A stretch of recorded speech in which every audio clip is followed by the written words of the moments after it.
ก่อนนอน จะช่วงต้นถ้าไปหาเพลงเนื้อเจ้าจบไปเนื้อเจ้าคุณผู้ฟังช่วงต่อไปนี่จะเป็นประชาสัมพันธ์ก่อท่านสมาร์ทนี่ก็เจ้าป้อยหลวงวันนี้ก็มีวัดสันข้อแคบสันกำแพงแล้วก็วัดวังสิงห์คำอำเภอเมืองเชียงใหม่เนาะเจ้าไปมาเรียบร้อยเนาะเจ้าก็วันที่21เมษาก็ส่งน้ำครูบาอภัยสารภาพเนึงอ๋อเจ้าเจ้าดี21เมษายนเนื้อเจ้าก็จะก็ที่ประชุมวันนี้น้ก็จะมีำครูบาเนื้อเจ้าครูบาเนาะที่เป็นที่นับถือของชาวบ้านตั้งเหนือเฮาเนื้อเจ้าเป็นห้องไหว้องค์แรกของเชียงใหม่เป็นห้องไหว้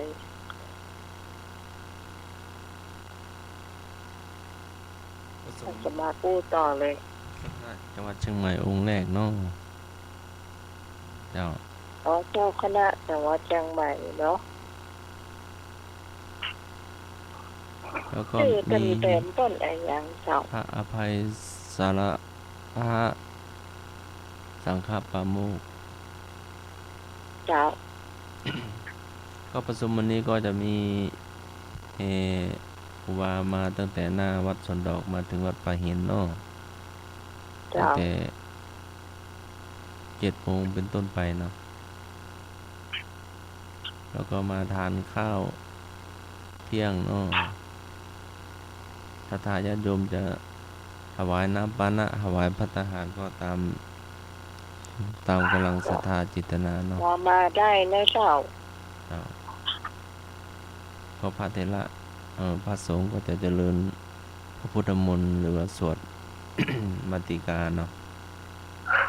ถวายครูบาเนาะแล้วก็ฉลองเจ้าวาดก็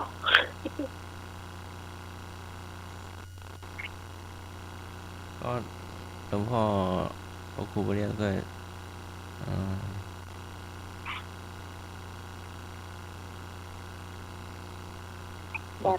คุยกันอยู่เนาะคุยกันอยู่แต่ก็เห็นว่าจะเอาแบบพอดีเนาะพอดีก็นิมนต์พระสงฆ์พระเถระนะครับที่จะมาเจริญพระพุทธมนต์เนาะ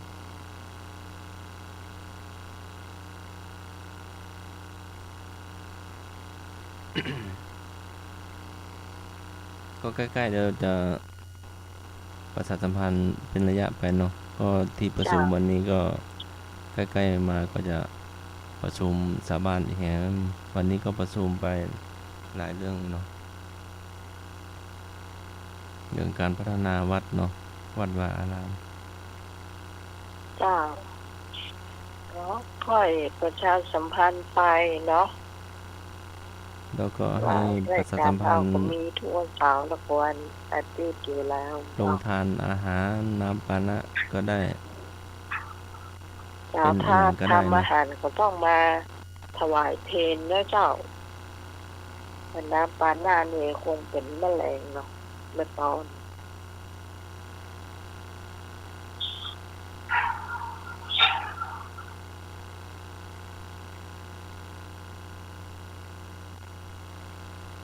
เจ้ามดนั่งแล้วเนาะประชาสัมพันธ์เนาะนี่ก็ญาติโยมที่มีลูกชายที่เรียนจบป .6 ก็มาบวชได้เนอะมาบวชได้เนาะพอก็ฝากประชาสัมพันธ์เนาะ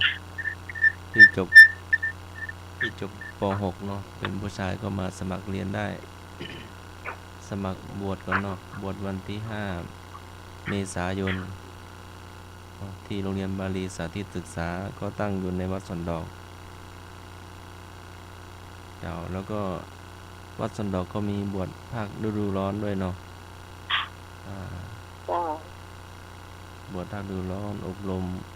ศีลธรรมอบรมคุณธรรมเนาะ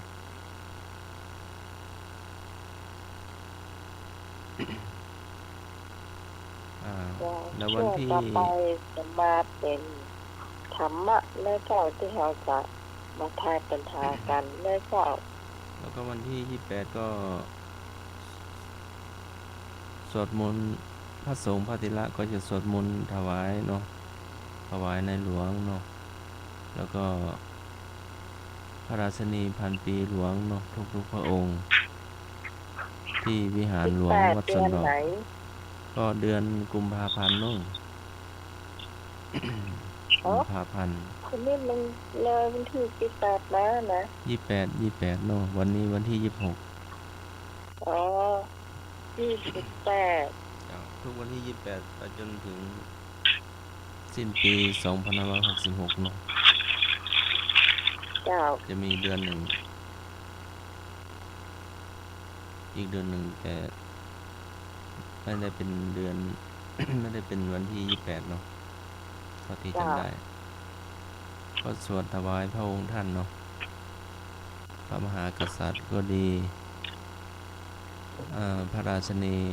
พันปีหลวงเนาะ ก็ตามที่มติมหาเถรสมาคมเนาะก็สวดกันทั่วประเทศเนาะครับก็วันที่28ก็มีงานเนาะมีงานที่โรงเรียน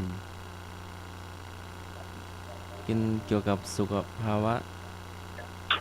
ภาพเนาะสุขภาพของสามเณรในโรงเรียนพระปริยัติธรรมเนาะก็มีการจัดซุ้มจัดนิทรรศการเนาะแต่ละโรงเรียนก็มานำเสนอมาจัดซุ้มจัดของสามเณรเนาะเกี่ยวกับโรงเรียนปอดบุรีก็ดีเนาะเจ้าของภาคเหนือเนาะ ก็จัดที่วัดโรงเรียนที่โรงเรียนของดอยสะเก็ดเนาะเป็นโรงเรียนของพระเนนเนาะก็มีทั้งวันเลยนึ่งเนาะญาติโยมจะไปแอวดูลูกพระลูกเนนก็ได้นึ่งที่วัดโรงเรียนหนองบัวเนาะโรงเรียนของพระเนนเนาะ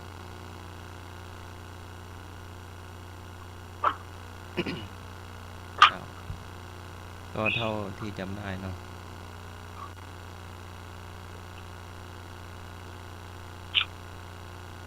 เจ้า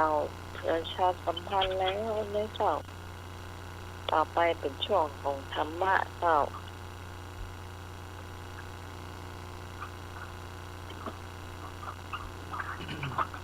ผู้ฟังกับเรียนตอบมาให้ดีนะเจ้า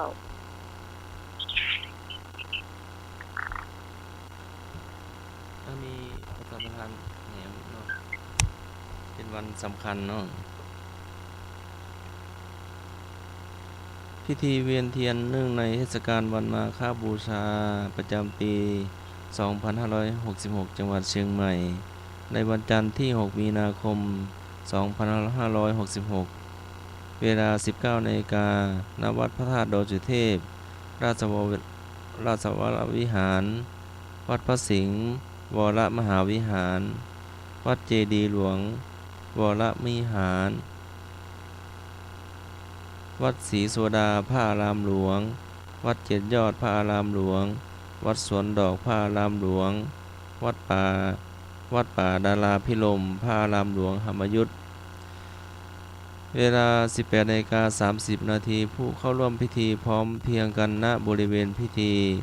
เวลา 19 นาฬิกาประธานพิธีเดินทางถึงบริเวณพิธีประธานพิธีจุดธูปเทียนบูชาพระรัตนตรัยประธานพิธีจุดเทียนส่องธรรมเจ้าหน้าที่นิมนต์พระสงฆ์แสดงพระธรรมเทศนาขึ้นสู่ธรรมาสน์พิธีกรอาราธนาศีลประธานสงฆ์ให้ศีลผู้เข้าร่วมพิธีรับศีลพิธีกรอาราธนาศีลฟังพระธรรมเทศนาพิธีกรถวาย จตุปัจจัยไทยธรรมบูชากันเทศพระสงฆ์อนุโมทนาให้พรกรวดน้ำรับพรประธานในพิธีนำกล่าวคำเวียนเทียนพิธีเวียนเทียนประทักษิณรอบปูชนียสถานปูชนียวัตถุที่ทางวัดกำหนดก็เป็นเสร็จพิธีกำหนดอาจจะมีการเปลี่ยนแปลงตามความเหมาะสมการแต่งกายชุดขาวปฏิบัติธรรมชุดสุภาพวัดพระธาตุดอยสุเทพราชวรวิหารเริ่มเวลา 17:30 นาทีนี่ก็เป็นวันสำคัญทางพุทธศาสนาในวันมาฆบูชาวันจันทร์ที่ 6 มีนาคม 2566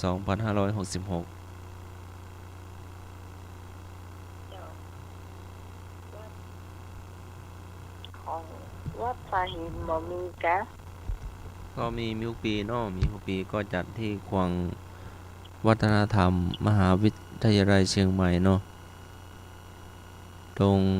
เลยคณะสถาปัตย์ไปเนาะเจ้า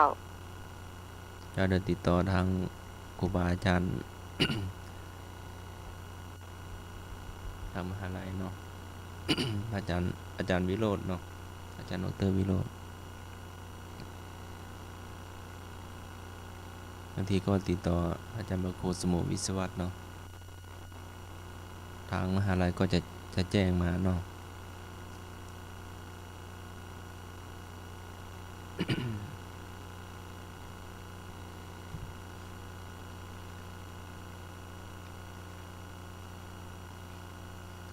ช่วงประชาสัมพันธ์เสร็จไปแล้วเนาะเท่าต่อที่ไปจำได้เป็นธรรมะเลยเนาะ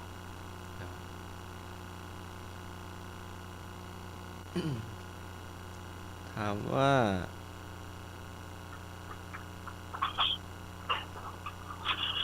การขณะรักษาอุโบสถศีลควรเพิ่มกิจกรรมใดก็สวดมนต์ขอฝึกสมาธิขอฟังเทศงอถูกทุกข้อวิชาอุโบสถศีลวินัยถามว่าขณะรักษาอุโบสถศีลควรเพิ่มกิจกรรมใดก็สวดมนต์ขอฝึกสมาธิขอฟังเทศงอถูกทุกข้อออกงองูดีกว่าเนาะครับงองูเจ้าโดยเฉพาะครับแต่มาบ้านมันหรอเจ้าเจริญพรแล้วแม่บุญก่อแม่เสียงแม่ค่อยไม่ได้ยินนะเสียงโทรมาไม่ได้ยินอ่ะแม่เสียงแม่อยู่หน้าวัดฝ่ายหินแม่วางสายแล้วเสียงคนที่โทรมาไม่ได้ยินเสียงสายต่อไปเจ้าพี่พรขอตอบข้ององูเจ้าวันกล่าวภาษาท่านสมัครเจ้าพ่อพี่พรพระเมรุราชเจ้าพี่พรน้องใหม่เจ้าสวัสดีลุงเลยเจ้าพี่พรเจ้าพี่พรมาไปดูหนังรัดดาแลนด์ที่งานเจ้ากำลังมาอยู่เจ้าจะตอบข้อไหนนี่ครับเจ้าสวัสดีเจ้าพี่เจ้าจ้าพี่กรก็จอกข้ององูจ้าเจ้าพี่กรงองู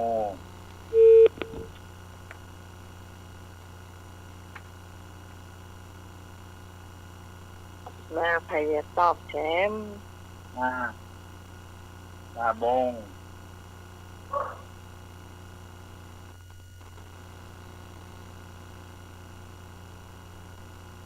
แม่ตุพีเจ้าตาโบสตลปี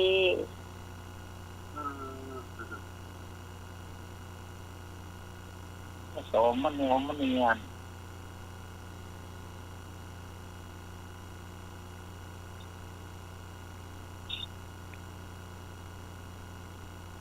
ตอบเข้ามาได้เลยนะเจ้าแม่นวลเนาะ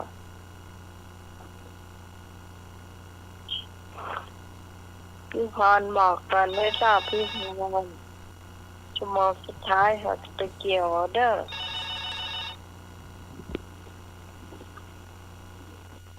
เจ้าสวัสดีเจ้า สวัสดีเจ้านี่พี่สมัยแม่ก็หอมปล่อยไปกับเปิ้นน่ะข้องงองูนะเจ้า เจ้า เจ้า ครับ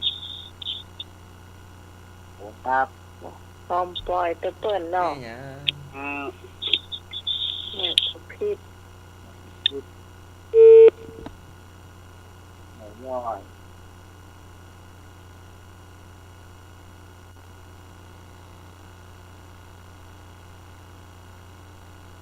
พี่สาวรีรับไปและก็จะรับเนอะเดี๋ยวเขาจะเล่าหวานเนอะ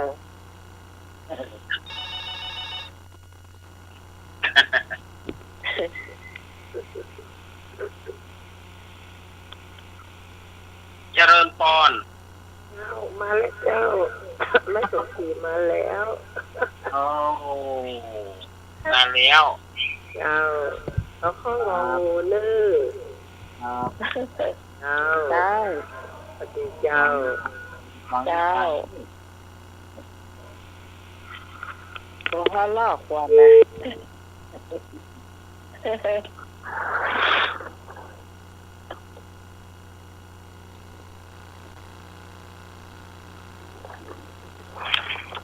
พี่ตองหายไปไหน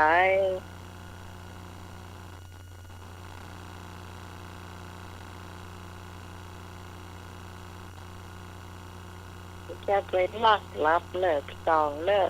นี่ก็สัญญาก่อนนอน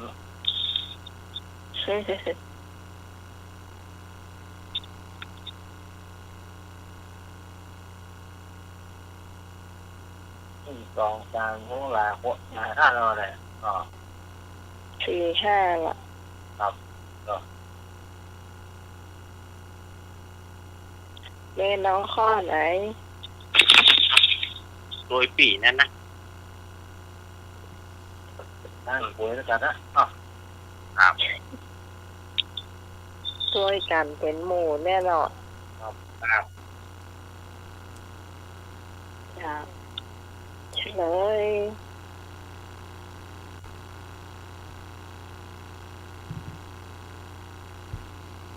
คณะรักษาอุโบสถศีลควรเพิ่มกิจกรรมใด สวดมนต์ฝึกสมาธิฟังเทศน์ถูกทุกข้อ โอ้โห งองู เต้าทุกข้อ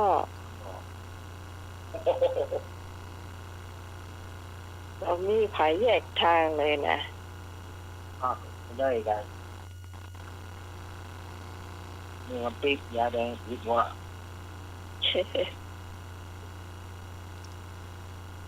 ต่อไปเต้า วิชาอุโบสถศีลข้อที่สองถามว่า อุโบสถศีลข้อ8พูดถึงการงดเว้นอะไรกอ iPad ขอ iPhone งอที่นอนหรูหรางอของเบนเนม ออกไปเมื่อไหร่ ฮะ ปอปลา ออกไปเมื่อไหร่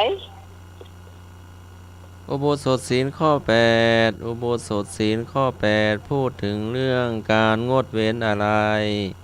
กอ iPad ขอ iPhone คอที่นอนหรูหรางอของเบนแนม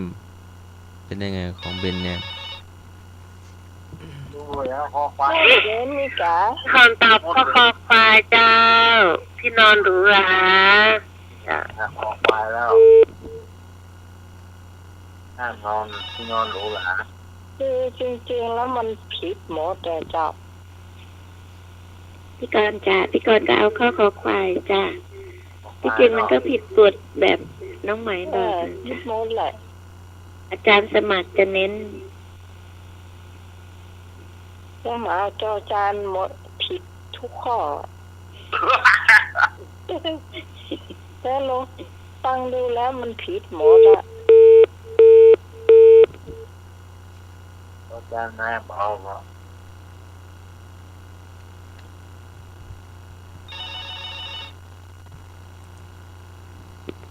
จ้าสวัสดีเจ้า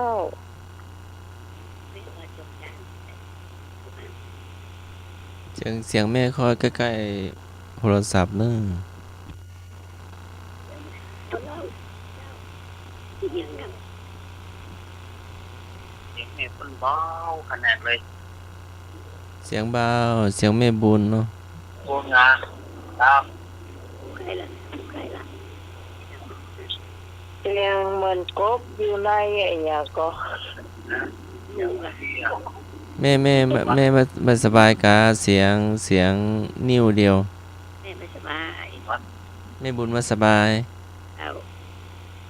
ที่นอนกินยาแล้วมันหลับไปอีก เพิ่งตื่นเนาะทานยาแล้วเนาะ ยิงก็ไม่ถามหานี่นะเจ้า ทำไมถามหาว่าทำไม ไปดูเจ้า เจ้าแม่พักผ่อนเนอะแม่บุญไม่สบายเนอะ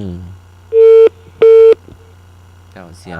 นิ้วเนอะ คิดว่าจะต้องพักเนื้อเจ้าถ้าเป็นวัดเป็นอย่างนี้นะมันจะหายโวยเนาะ เอาแล้วแม่ผมนอนรับ เจ้า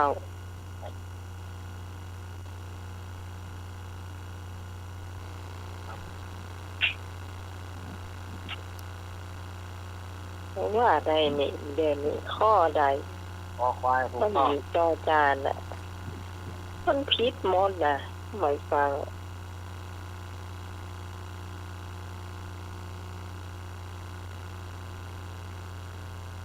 โอ้นี่ใหญ่ๆดี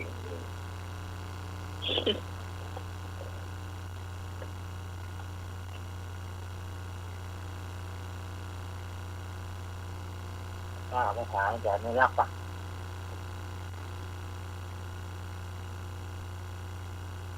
เรียนว่าใด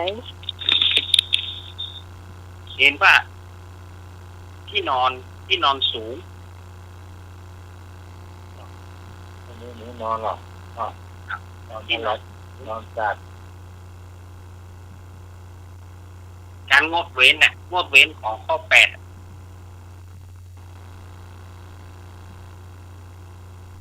ก็มันก็เว้นหมดเลยจ้ะกินข้าวไปแล้วแบรนด์เนมกับบควรใจ ใช่ iPad iPhone น่ะบควรใจ มันก็ใช่ แต่ที่เพิ่นบัญญัติก็คือบัญญัติเป็นที่นอนนะ นอนสาด ครับเดี๋ยวถ้าฟังกันจะเลยกันแล้วกันเนาะ นอนสาดอีหนอน นอนใช่เดี๋ยวมันจะไหวกว่าแฮะ นอนท่าเล่นนั่นแหละ เนาะโอ้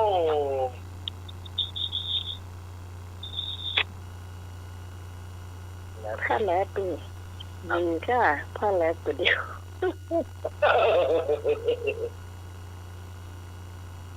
ทำให้ท่าเล่น จากหรือเปล่าท่านสมัคร ฮะ ผ้าแลบอะ นี่แค่เลย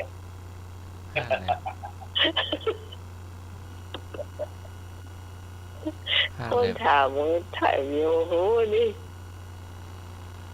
ผ้าแมบลิ้น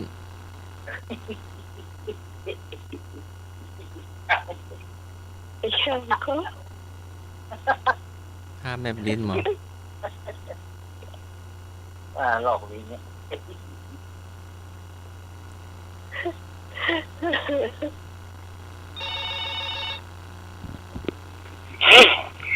เจ้า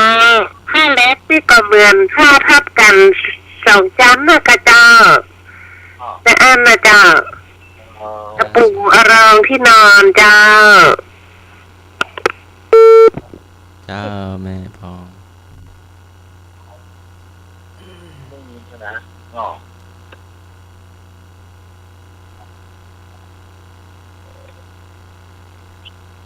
อุโบสถศีลข้อ8พูดถึงการงดเว้นที่นอนหรูหราเป็นยังไงดูหรูหราติดเพชรติดพลอยติด นอนดูแล หรือว่า นิ่งๆนั่นน่ะ ทาสี นิ่งๆ หรือว่าผ้าแพงๆที่ ที่นอน อาจจะ นิ่งๆ ยัดนุ่นเนาะยัดนุ่น อย่างดีอะ ใส่สปริง ครับ ที่มันสูงๆเนาะมีนุ่นมีสปริง ครับ มีสำลีมีอะไรเยอะๆหนา ที่มี หรือว่า มีโล่ ๆทำให้ไม่น่าจะให้ปูเสือเนาะ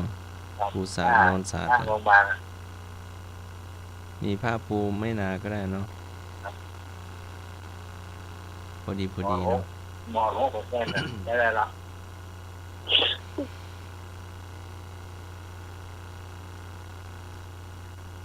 คำถามที่3อุโบสถศีลข้อ8มุ่งให้ผู้รักษาไม่ยึดติดสิ่งใดกอาหารขอเงินทองคอนาฬิกางอเตียงนอน ไม่ยึดติดจ้ะ อุโบสถศีลข้อ8มุ่งให้ผู้รักษาไม่ยึดติดสิ่งใด เจ้าคือคนตอบข้องูเจ้าเตียงนอนเจ้า ห้องงูเป็นที่นอนเหมือนเดิม พี่กรณ์จ้ะพี่กรณ์ก็ตอบข้ององูจ้ะ ครับ แม่บุญไม่สบายหายไวๆนะจ้ะเห็นรูปแล้วจ้ะ เจ้า เฮ้ยครับเนี่ย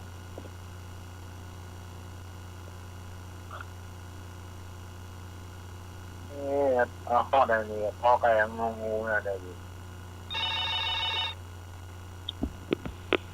ฮัลโหล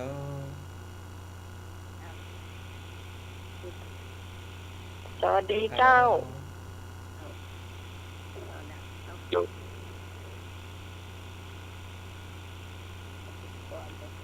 ได้ยินกับเจ้า โอ้ แม่บุญแม่พักผ่อนเนอะแม่เสียง งูยังงูเลย เสียงเหมือนไม่ไหวแม่ จ้าแม่ก็มันก่อนเตอะเนาะ งูเลย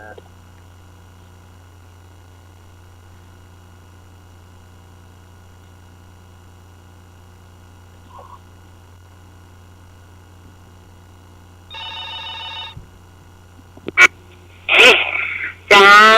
แม่บุญสบาย ขอให้แม่บุญพักผ่อนรับนักเจ้า ดื่มน้ำอุ่นนักเลยเจ้า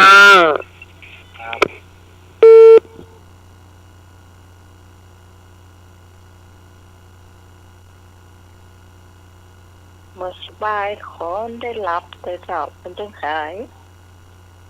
รับได้เนี่ยนะที่เจอหน้าตาเนี่ยนะเนี่ยรายการที่รับอ่ะ ก็ได้เป็นเหมือนน้องไหมเนาะจะหายรวยอันนี้น้องไหมเป็นมาเป็นเดือนละหมอนัดตั้งแต่วันพัดอะเลื่อนเดี๋ยวจะไปหาหมอวันพัดที่จะถึงเนี่ย หมอนัดทำไปเขาต้องนัดหมอ หมอเนี่ยคุมงาแล้วค่อยไปหามีงาก่อน เจ้า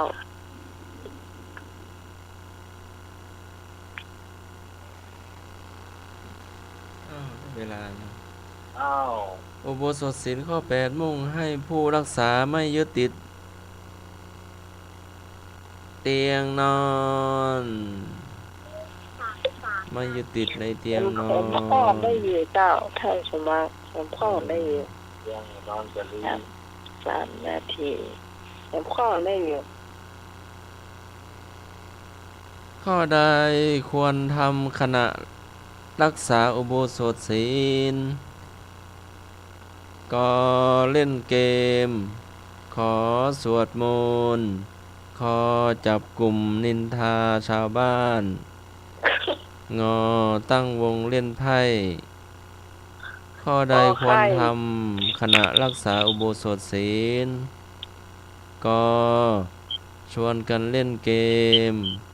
ขอสวดมนต์ขอ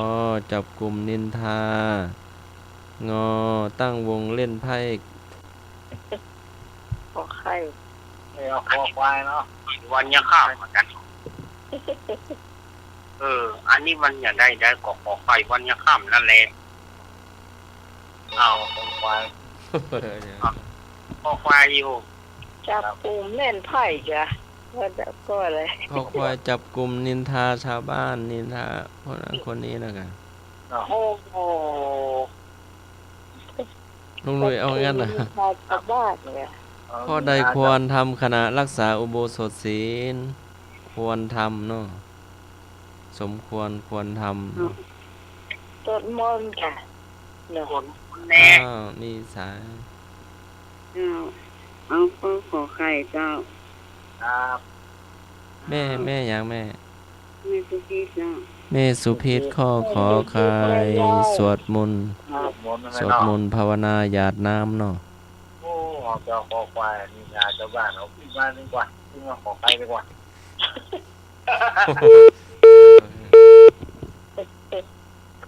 ย้ายอยู่ย่องจ้ะ ไหว้งอบ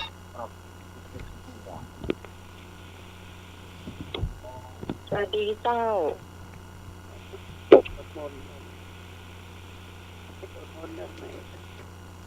ฮัลโหลฮัลโหล เนี่ยขอใครเนาะครับ แม่พักผ่อนแม่นอนหลับนอน ขอใคร เจ้าเสียงไหลเนื้อ ขอใคร พี่กรณ์จ้าพี่กรณ์ก็เอาข้าวกับไข่จ้า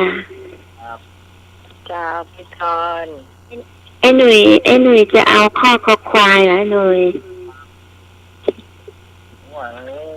ขอหาแจ้งจะตามของพี่งาบุญเนี่ย ไม่ควร โอ้ไม่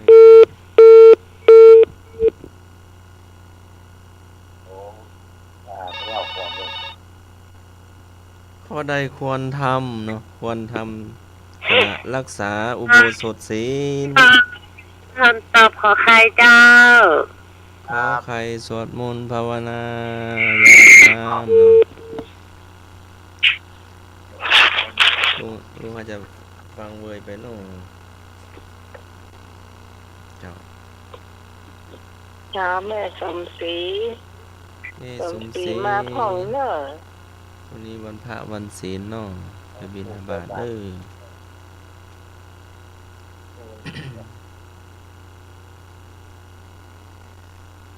ข้อใดควรทำขณะรักษาอุโบสถศีลคือสวดมนต์ภาวนาหยาดน้ำข้อขอไข่ ขอหน้า ถูก เจ้า ต้อง ถูกต้องนะเจ้าขอไข่ เจ้า อย่างช่วงต่อไปเป็นของอาจารย์เรียนรักนะเจ้าปัญโยนันท์ช่วงเรานิทานนะเจ้า ครับ อนุโมทนาขอบคุณโยมปีเนอร์ เจ้า มาถึงช่วงของการเล่านิทาน ก่อนที่จะไปถึงการเล่านิทานนั้น จะไปลืมเนอร์วันพระวันศีลหน้านั้นเป็นวันสำคัญ แห่งพุทธศาสนา เรียกว่าวันมาฆบูชา ว่าหมายของมาฆบูชานั้นเป็นวันที่พระสงฆ์ทั้งหลายจำนวน 1,250 รูปมาประชุมกันโดยบ่ได้นัดหมายณเวรุวนารามหรือว่า ถ้าเขาจะแปลเป็นคำเมืองเขาก็คือวัดป่าไผ่วัดป่าไผ่เวรุวนารามหรือว่าวัดป่าไผ่เนี่ยพระสงฆ์เหล่านั้นล้วนแต่เป็นพระอรหันต์ เป็นพระขีณาสพล้วนแต่เป็นเอหิภิกขุอุปสัมปทาก็คือพระพุทธเจ้าเพิ่นทรงบวชให้ที่ใจคำว่าเธอจงเป็นภิกษุมาเถิดนั่นเรียกว่าเอหิภิกขุอุปสัมปทาแล้วในครั้งนั้นพระพุทธเจ้าของเราเพิ่นได้แสดงโอวาทปาติโมกข์เพื่อเป็นหัวใจสำคัญของพุทธศาสนาหรือว่าหัวใจสำคัญของศาสนาพุทธเราฉะนั้นวันพระหน้าก็คือเป็นวันมาฆบูชาก็เชิญชวนคณะสัตยาติโยมไปร่วมกิจกรรมแต่ละวัดแต่ละวาเช่นว่าใส่บาตรทำสมาธิเวียนเทียนฟังเทศแต่ละวัดแต่ละวาเนาะในช่วงของมาฆบูชาอันนี้ก็แจ้งกับสัตยาติโยมได้ฟังกันว่าความเป็นมาเป็นไปอันนี้แบบโดยย่อเนาะโดยย่อมาถึงในช่วงการเล่านิทานสัตยาติโยมการเล่านิทานนั้นวันนี้ก็จะได้นำเอา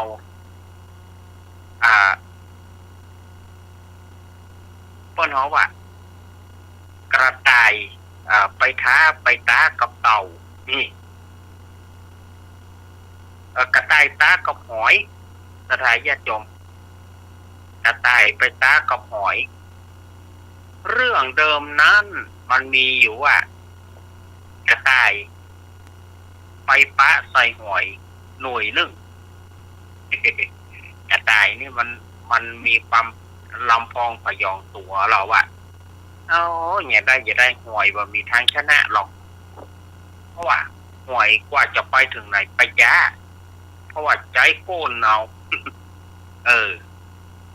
ใจโก้นมาได้ใจอันบ่มีเท้าบ่มีตีนนี่เนาะกระต่ายตัวนี้ก็เลยเกิดความคึกขนองขึ้นมาว่าเราจะต้องเล่นงานหอยตัวนี้เราจะเอาจนมันก้านเห่านี่เนาะก็เลยถามว่านี่สหายจะไปที่ไหนเพื่อนจะไปไหนหอยก็บอกว่าเขาจะไปหอยก็บอกว่าเขาจะไปต่างประเทศโอ้โหความคิดนี่ยิ่งใหญ่ทีเดียวนะจะไปต่างประเทศแล้วว่ามองตัวเก่าก็ว่าเมื่อใดตัวเก่าจะไปถึงหอยก็บอกว่ามันต้องถึงสักวันหนึ่งถ้าว่าจิตใจเขาตั้งมั่นเหตุอย่างมันจะจ้าเพียงไหนก็ไปถึงกระต่ายตัวนั้นก็เลยบอกว่าถ้าอย่างอันนี้มาเอามาเล่นแข่งกันดีกว่าเอามาวิ่งมาโล่นแข่งกันดีกว่าถ้าชนะท่านชนะเขาท่านก็ไปต่างประเทศได้ถ้าท่านแพ้หรือว่าท่านการเฮาท่านก็พิคืนไปอย่าเตอะประทับพืชจะไปต่างประเทศแน่จริงเขามาแข่งกันไหมใครจะถึงเส้นชัยใครจะอยู่ตั้งหน้าไผ่แล้วไผ่จะอยู่เส้นชัยก่อนจะถึงเส้นชัยก่อนหอยก็บอกว่าเอาแกได้เลยถึงข้าจะจ้าเพียงไหนก็จ้าง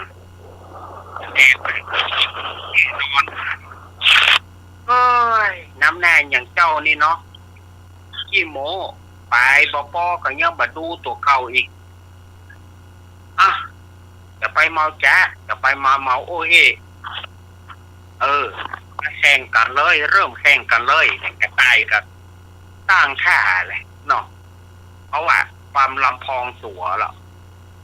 กระต่ายกับทำเป็นเสียงนกหวีดปี๊ดแล้วก็วิ่งออกหน้าก่อนพอวิ่งออกหน้าไปหาหูไม่ว่าหอยเนี่ยมันมีสัญลักษณ์ของมันก็คือถ้าว่า อิ้นตัวใดกระต่ายห้องตัวไหนก็เปิ้นฮื้อสัญญาณกันหรอกถ้ากระต่ายห้องตัวไหนฮื้อตัวเสียงตั้งหน้านั่นน่ะส่งเสียงดังๆเน้อเนี่ย ทีนี้กระต่ายมันก็หล่นสุดกำลังพอมันอิดมันก็มายืนหอบยืนอิดแล้วก็ถามหอยอยู่ไหนไอ้หอยแก่นตั้งแน่มันก็อยู่นี่โอ้มันมาได้อย่างไรนี่โอ้ถ้ามันแสนจะจ้านี่มันมาได้อย่างไรอย่างก็ได้เสียเปรียบมันไปแถมสลายญาติโยม ไปแถมพอมันไปถึงมันก็อิดเลยใจละออกแค่หอยอยู่ไหนอยู่นี่เพื่อนไอ้หน่วยตั้งแน่มันก็เอิ้นแถมออกมาแถมโอ้มันมานี่แถมล่ะโอ้มันเหี่ยวว่าโวยแต่หอไปยอมเสียเปรียบโล่นแถมด้วยความลำพองพยองตัวนั่นนะในที่สุดหัวใจมันก็หยุดเต้นกลางคันนะกระต่ายตัวนี้โอ้สถาญาติโยมไปประถึงเส้นชัยสักคำไปตายกลางคันเพราะว่าความมันอิดล้ำมันเหนื่อยมันอิดล้ำไปมันโลดก็เปลี่ยนเต็มที่เพื่อจะเอาชนะหอยแต่ในที่สุดมันก็ต้องมาตายเพราะความลำพองของตัวเก่าศรัทธาญาติโยมสาธุชนทั้งหลายการมองข้ามบางทีเขาอ่านว่าคนนี้อาจจะบ่มีค่าแต่หาไหนได้คนนี้อาจจะมีที่เฮาบ่มีก็ได้ยกตัวอย่างคนพิการเนาะคนพิการบางคนสามารถจะทำอย่างก็ได้ที่เขาถนัดคนบางคนก็อยากถนัดเพลงคนบางคนก็ถนัดไปทางวาดรูปคนบางคนก็อาจจะใช้ปากกาปากกาวาดรูปกาเขียนหนังสือกาบางคนก็ใช้เท้าใช้ตีนเขียนหนังสือกามันเป็นเอกลักษณ์เฉพาะตัวของเปิ้นเขาจะไปมองว่าเปิ้นเนี่ยฉันโอ้อย่างนี้เราเหลือสู้มาได้เอาถึงเอานี่เก่งกว่ามันบ่มีไผที่จะเก่งไปกว่ากันบอกว่าเรือฟ้าก็ยังมีฟ้าเนาะสถาญาติโยมชีวิตของเจ้ากระต่ายก็ต้องมายุดในตรงนั้นก็ได้ถึงเส้นชัยสักกรรมเพราะว่าความประมาทของตัวเก่าเนาะอันนี้อาตมาภาพของฝากไว้เพียงแต่อีต่อไปก็จะเป็นช่วงรายการลำดับต่อไปเนาะอยู่แฟนบ่เนาะหน้ากาเรือฟ้ายังมีฟ้าเรือมาม่ายังมีบ้ามีเนาะโอ้โหมีกันเนาะเรือที่ตู้นี่ก็แก่มือ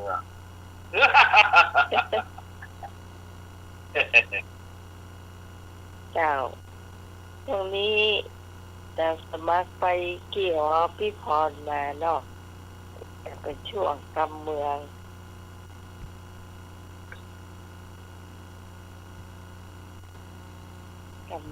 นะเจ้าวันนี้กำเมืองดูแคนเปิ้นดูปลูกอันอีก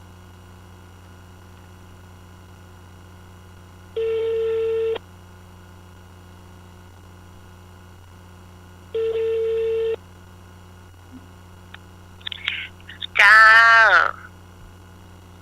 ไม่พอจ้าก็จะได้อู้กำเมืองกันเจ้าแม่บุญขึ้นแม่บุญพักก่อนนะเจ้าแม่บุญได้ก่อนหายวุ้ยๆนะแม่บุญเนอร์เป็นห่วงเสมอเนอร์จากทีมงานธรรมกายเพียรเนาะจ้ากลับไปสาท่านสมัครเจ้าไปสาเมรรักเด้อเจ้าสวัสดีตอนจ้าสวัสดีน้องใหม่เจ้าสวัสดีเจ้า สวัสดีลุงหน่อยเจ้า ครับผมสวัสดีครับ จ้า ไปไหนก็ไปดูหนังนี่ ไปดูหนังกลางแปลง โอ้ งานอินทยงยศถนนสายวัฒนธรรมเจ้า อยากดูโดนของคนน่ะดูหนัง มีหลายมันมีหนังจะหลายเรื่องเหมือนกันเจ้า แต่ไปดูเป็นเมื่อก่อนมันเป็นหนังฉายกลางแปลงระบบ16 มม. นั่นน่ะเนาะ จ้ะ เดี๋ยวเพิ่นเอามาเปลี่ยนแปลงเป็นระบบดิจิตอลแล้วจ้ะ โอ้ สมัยเก่าแล้วเนาะแล้วก็เพิ่นฉายให้ดูย้อนยุคสมัยที่เฮาเป็นละออนนั่นน่ะรัดดาแลนด์กาอย่างกาเจ้าจ้ะถ้าใครจะไปดูก็ไปดูได้ทุกเสาร์อาทิตย์เจ้าจนถึงวันที่16 เมษายนเจ้าแต่อาทิตย์หน้า ดู จะ หน้าไหนแม่น่าก็ขนม เพิ่นจะแนะนำว่าคุ้มหลวงอยู่ตรงไหนอาคารนั้นอย่างนี้อย่างห้องมีนิทรรศการกาแต่เขาก็บางคนเพิ่นก็แต่งกาย้อนยุคเจ้าน้องไหม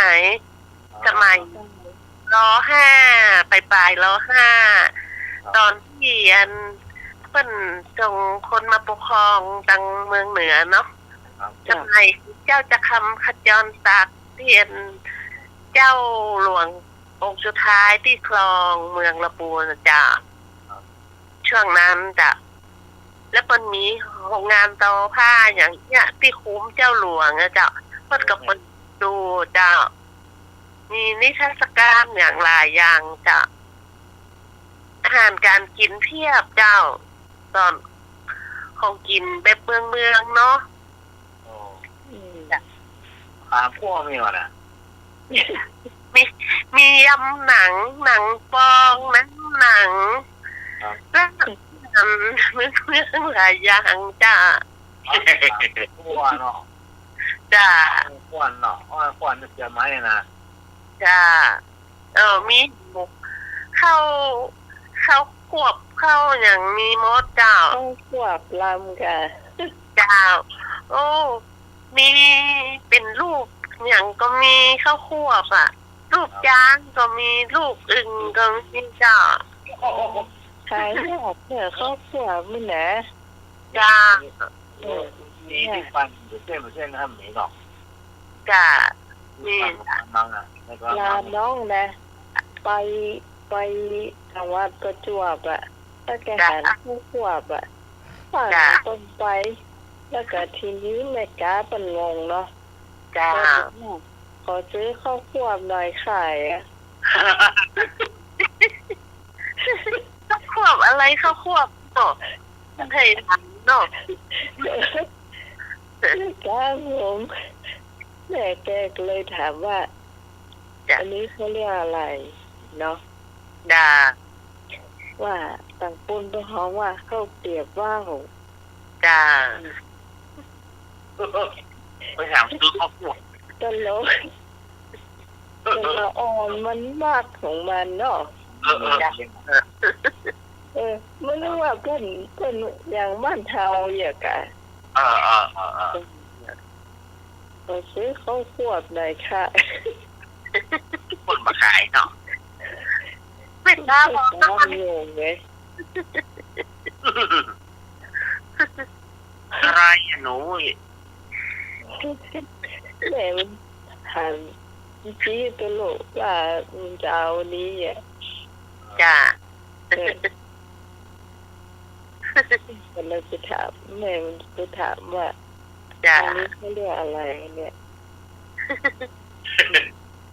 เขาเกี่ยวเป้าอ่ะยี่หวะ ปูนห้องอย่างแล้ว ให้จำขนาดละ จ้า ก็ทำได้นะก็ ตลกเนาะถ้าครั้งตลกอ่ะมันหูจากหรอกมันคนละภาษาดอกทางบ้านเปิ่นเห็นอย่างบ้านเฮาเห็นอย่างเนี่ย ใช่ละเปิ้นท้องมาเหมือนกันเนาะจ้า เห เหมือนกัน จ้า ถ้าเป็นข้าวเกี๊ยวเปล่านี่ดูจากอะไรอ่ะเอาไปเขาเข้าขั่วผ่ายุก็ขาย ก็ต้องหาอีกอันอร่อย จ้ะ รสชาตินั่นนะ แต่บ้านเฮาบ่เดียวนี่ก่อนก็มีนะ จ้า จะมีแต่ขอใส่ถุงใหญ่ๆเนอะ จะเขาปิ้งมาเรียบร้อยแล้วกันน้องไหม เจ้าแม่นจัง จะหั่นเขามาขายกันเนาะเขาปิ้งเรียบร้อยเลยช่องเพชร9 บาทเจ้าเขาขายกันนะ เต็มเนาะ วงใหญ่เจ้า เจ้า บออีเนาะใส่เนื้อเนาะ ทำแห้ง9 บาทก็ถือว่าถูกนะถูกเพราะว่าเคยซื้อว่า3 แผ่น 50 บาทหอด เออจ้า ในถุงพลาสติกนะ เจ้าเขาปิ้งแล้วก็ใส่ในถุงพลาสติกย้ายใหญ่น้องไหม จ้ะ จ้า กินลำนะเนาะ เจ้ารับดีจ้า สมัยลูกนุ้ยสมัยก่อนนะจะปล่อยหลวงนี่นั่นเป็นหันเข้าควบก่อนนะเนาะจ้ะ เอาขวบว่า ไอ้ก่อน ข้าวคั่วกาขนมทางแตกกาเนี่ยเนาะ จ้า กินไม่หัน สมัยก่อนนะน้องไหม จ้ะ ช่วงเป็นละอ่อนนะมันจะมีแค่ปองหนังปองยาวๆนะยาวมากกว่านี่น่ะ แม่ ปองจ้า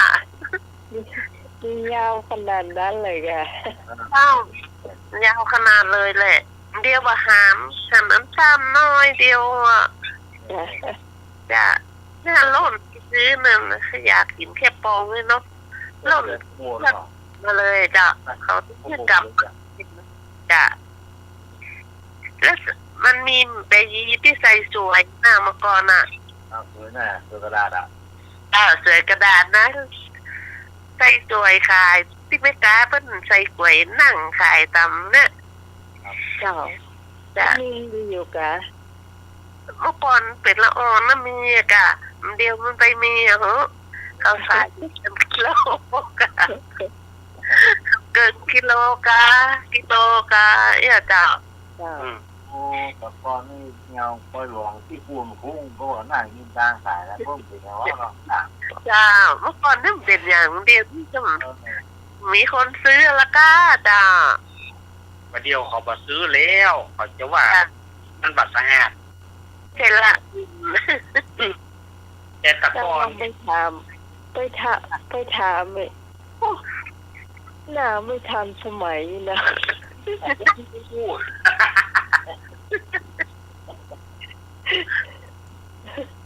เจ้า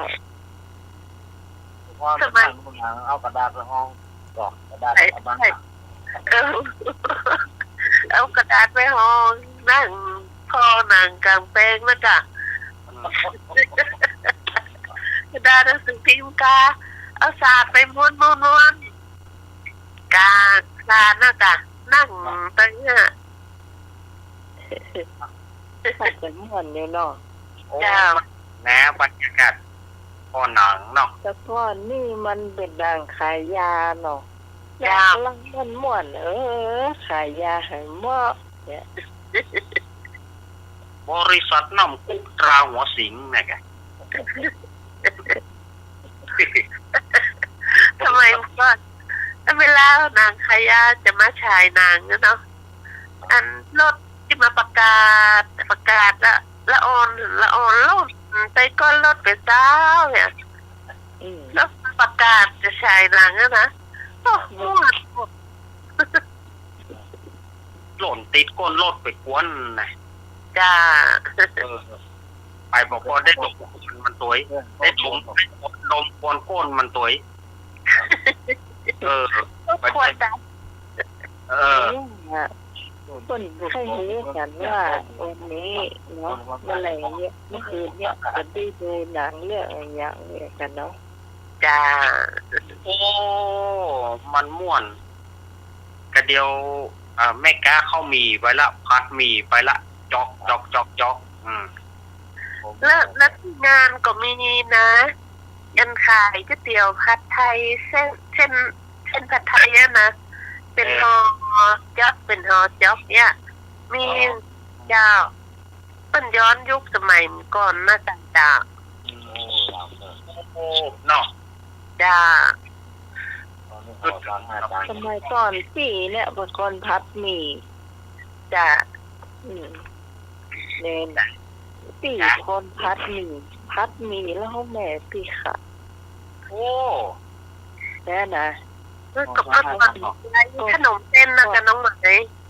ครับ ไปใส่อะไรหมี่เส้นน้อยๆอ่ะ อ๋อ นะแบบ เนี่ยกะมองเจ้านั่นฮะก็คือไปโรงเรียนแล้วครูเพิ่นสอนทั้งหมดตามไว้ จ้า ไว้นี่จบป .7 เนาะ จ้า พอดีเพิ่นมีนางชายเริ่มอยากะ จ้า พัดเป็นกระมังอะนะ จ้า เจ้าก็ให้แม่ขายก็หมดเลยนะ โอ้ กระมังหมดเลยอะ ขายดีเนาะจ้า จ้างขายดีบางคนเมื่อกินกำพันเนาะบางคนซื้อติ๊กบ้านเนี่ย จ้า โอ้มันม่วนบรรยากาศเมื่อก่อน มุ่งเจ้า จ้า เขาไปพอหนังกลางแปลงมีหยังซื้อข้าวหนมพ่องซื้ออ้อยพ่อง จ้า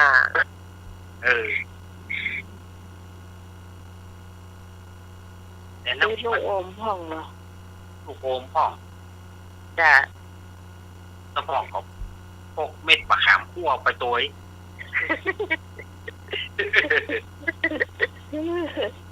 เม็ดมะขามคั่วนี่เต็มกระเป๋าเดียวเลย คนไหนกิน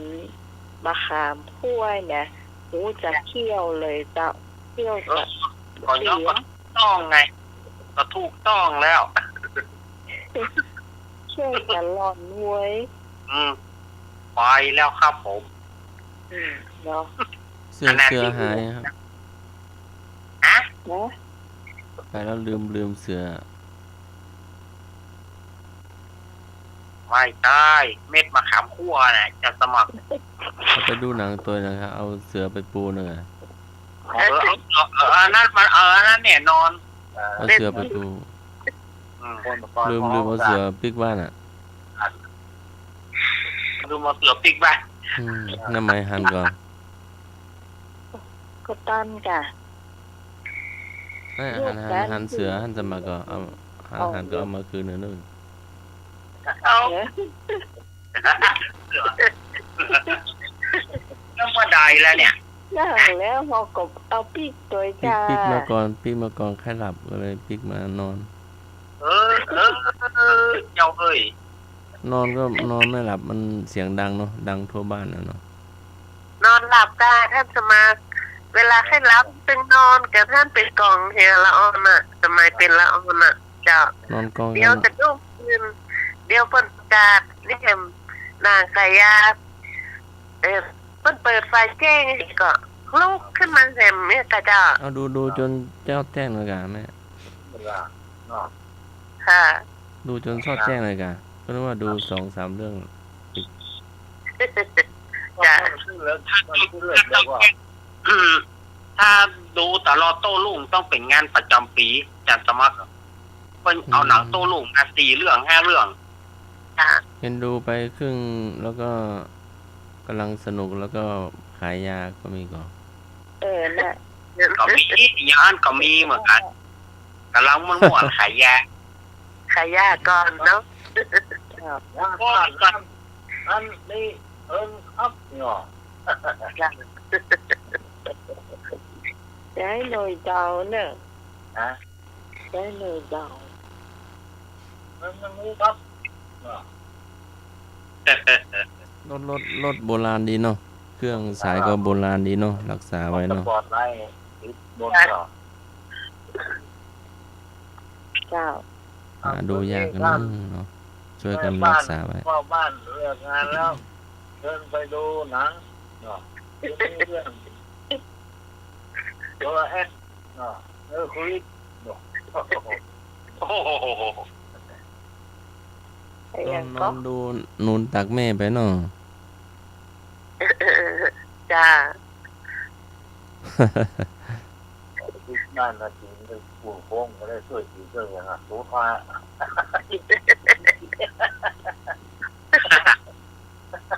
ดีใจเนาะรถถ่ายหนังมาวิ่งไปวิ่งมาเนาะ มาแล้วไปจะมาห่วมตัวอ่ะ ครับผม ครับ ทางบ้านมะขามกลัวนี่มันมีงานเขาของหูนะครับคือสภาพจะมันสบายขายชูทุก100 บาทนี่นะของหูมันชื่อเบอร์เมย์บอกว่านี่ยังมะขามเป็นมะขามแต่เขาเรียกว่าจะท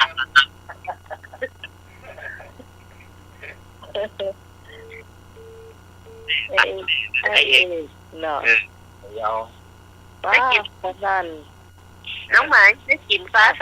นิกะลำกะพลุบพลุบพลุบแบบนี้ สู้เฮ้ยมันแข็ง ได้ถุงเที่ยวนะไอ้วอนด่า จ้า เที่ยวหัวเมื่อไรนะว่องฮัดเลย ถ้าเป็นสวอนี่เกี้ยวมาได้แล้วนะมันอ่ะลักษณะจ้า แก่หน้ามันโคกต่ำครับว่า จะลำเลยกัน อาเจ๊น้ำมาก่อนมันใกล้อะกะมันนุ่มมันถึงจะกินได้อ่ะสวอ ตามว่าแจ้งต่างก็ จ้ะทำไมเขาเป็นละออนนี่โหมัดแต่นะจ้ะ ดังแน่นอน จ้ะ ปากนี่ลิ้นจางนี่มันก็ทำท่าดำมือวะ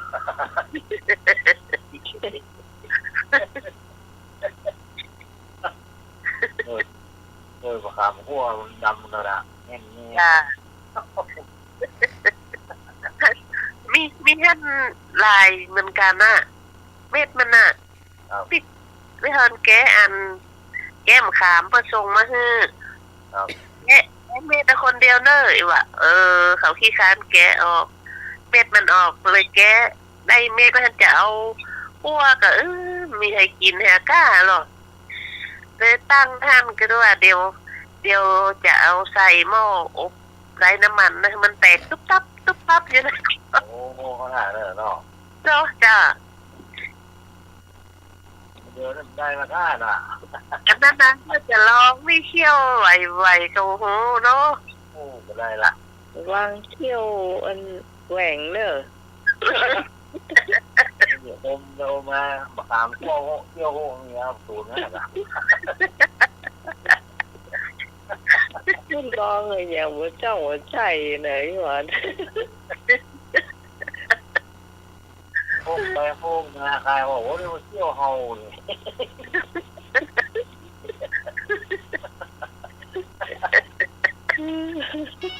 จ้า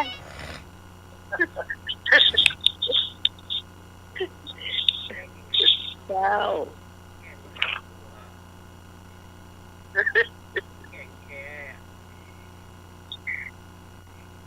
เอียงก็ แค่กินกับจันลำล่ะ แม่อ่ะ แกงไข่ นี่แค่กินมะขาม ไอ้ว่าอะไรไม่เอ่ย ลองพอกะ แม่อ่ะ แม่ตัวสี แม่อ่ะแม่อ่ะ แม่สมศรี บ่ใจนะ ใส่เส้นร้อนตัวแกงแค่เอาใส่เส้นร้อนตัวหน่อย เดี๋ยวก่อนอยู่ตรงปุ่นอยู่ตั้งหางลงอ่ะ แม่ตัวทอน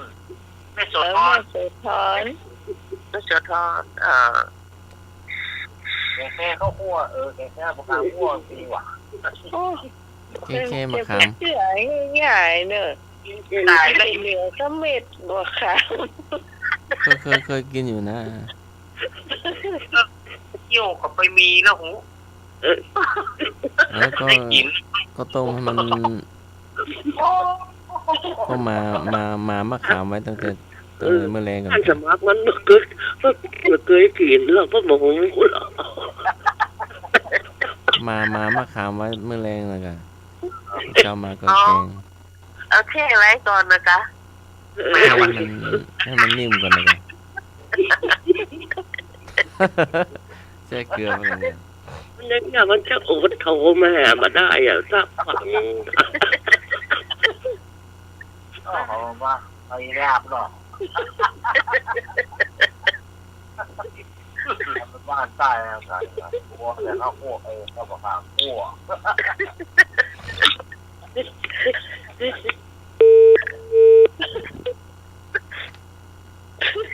ช่วยรับแล้วแม่จะทอดฟังอยู่ ข้าวคั่วปูหุ่น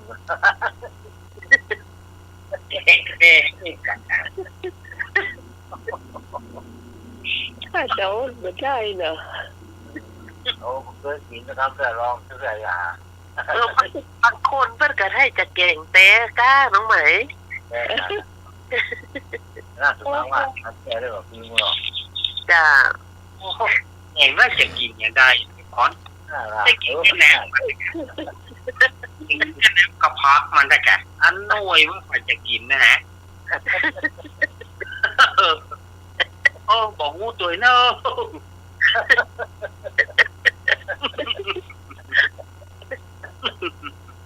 ปล่อยมันลอยใช่แต่ลอยในถ้วย มองออกไม่แหล่งไงเนาะโอ้ย ได้ละไอ้ซอโค้งมาสั่งผมได้แล้วบอกโค้งก่อนนะ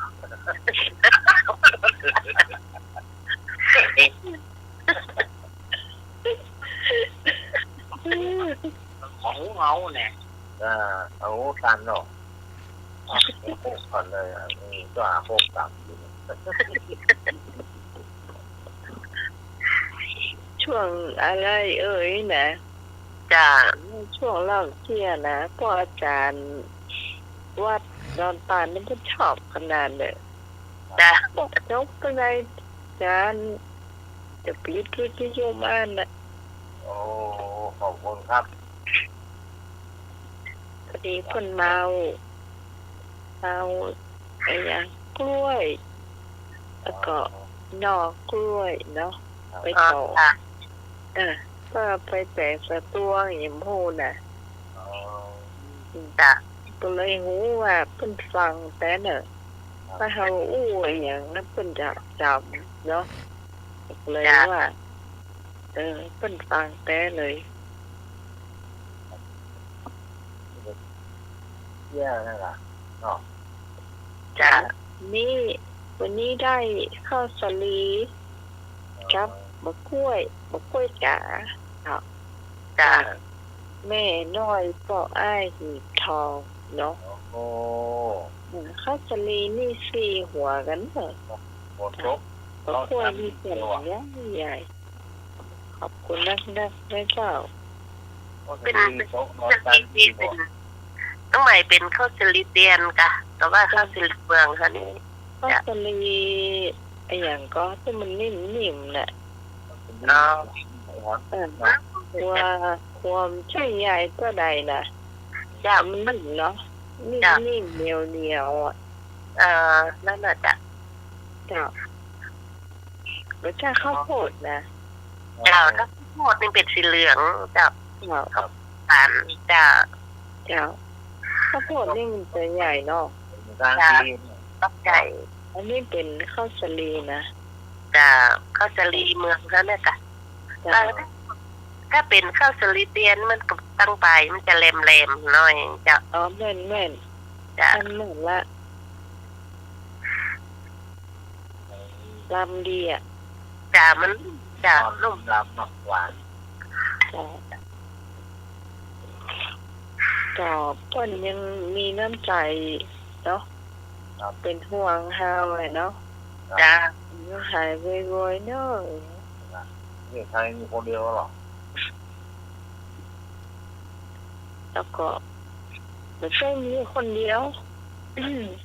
ก็กำนันเท่าเนาะกำนันหน่วยเนาะอันนี้ไอ้บ้างเนาะ นกนอนตันบ่ เดี๋ยวนี้น้องใหม่ก็ยังแควนท่องละกะเจ้าเนี่ย เจ้าแล้วแควนห้องละมันเหลือที่แอวอย่างเดียว กระดูกหลังนี่ก็ดีละ จ้ะ อืม ก็อะไรนะ หมอนาฏวันพัดที่ผ่านมานี่นะ จ้ะ ว่าบอกไปเตื้อไปพัดแน่เนี่ย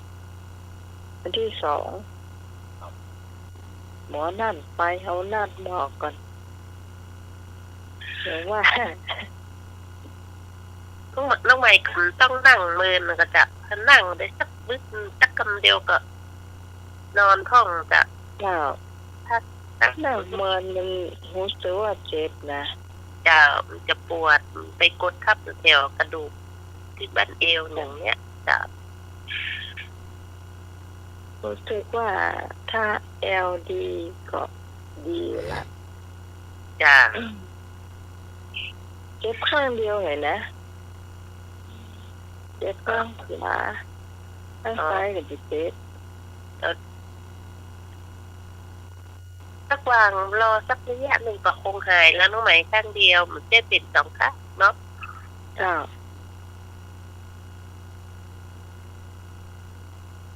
เจ้าช่วงกำเมืองเนาะเดี๋ยวนี้เขาจะอู้เรื่องอย่างดี อย่างที่ มันมาว่าเพียร่ะ กำ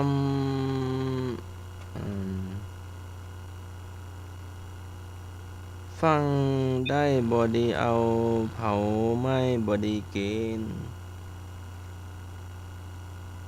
ฟังได้บดีเอาเผาไม่บดีกิน อันเน้นขยายความหน่อย ครับ จะ ตะกี้ไอ้อย่างก็ ฟังได้บดีเอา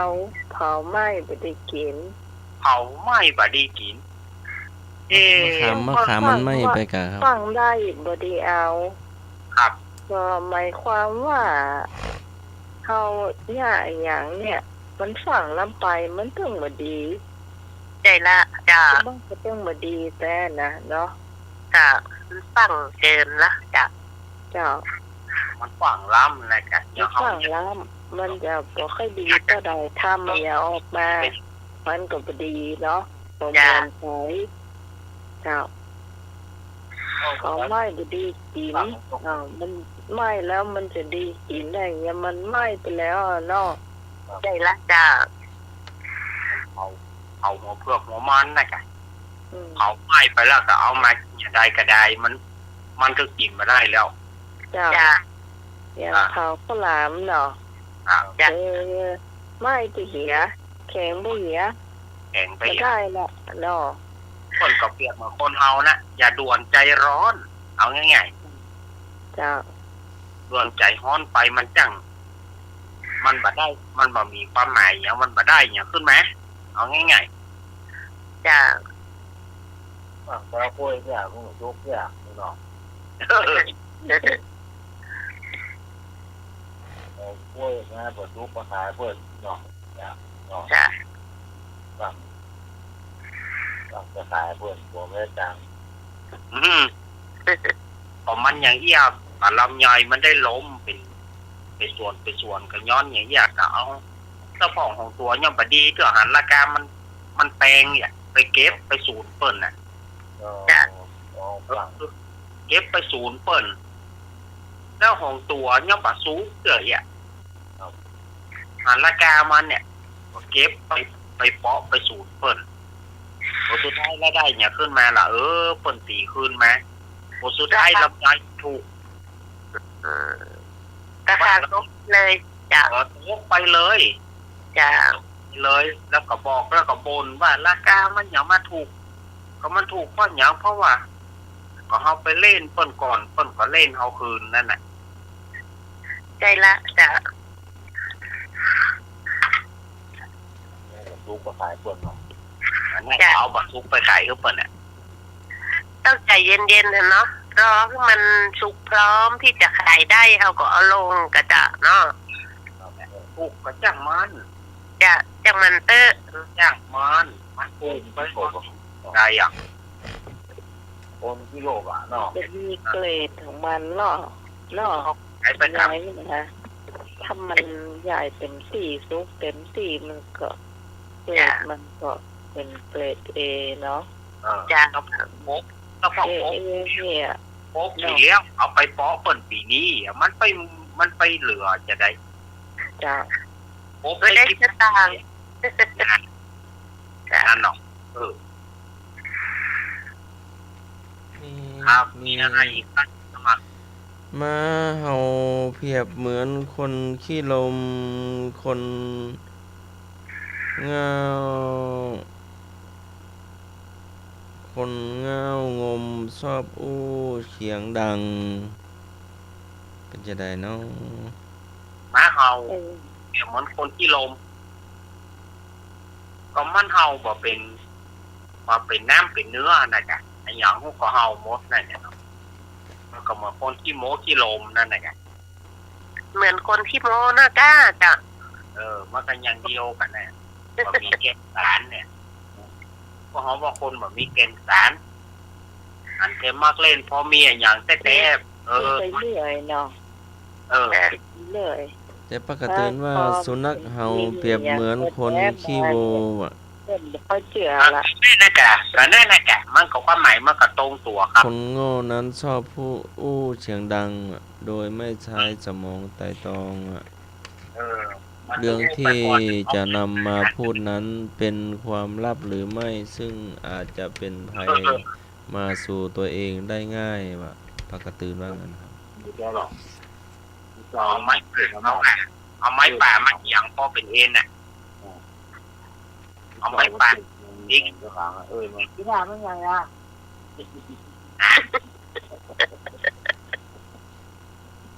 เปิดร้านเป็ดของนั่งร้านบาทมาละมันยังอ่ะ เพิ่นกำลังเตะเคลื่อนธรรมะดีเพิ่นเนี่ยจิตุลุงเน้น้อยไปตัวตุลุงเนาะขยบไปหาเนาะ ขยมอย่าง ตุลุงสมมาแต่ตุลุงโตดลานเน้น้อยก็ขยมเน้น้อยก็หาหน้าเตะอม โยมอย่าง ปนโต๊ดเนี่ยตำนานนี่ตังกาก็จะฮือมันมดเนี่ยถ้าเผื่อถ้าตังเห็นเนี่ยวันอันที่เจ้าไปเห็นคุณลุงน่ะไปเห็นต้องแอมโคนมันก็ได้ตังหรอกเกิดอันที่เจ้าประมาณโต๊ดเนาะจีข้างเพิ่นโต๊ดแหละจีข้างติ๊กๆมันก็ได้ตังเจอเพิ่นมาโต๊ดสักกันเลยบ่ได้อย่างสักอย่างมาถึงวัดกระโดดเฮียนแห่งต่างหาก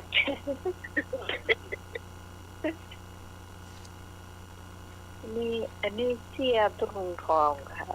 ถ้าจำผิด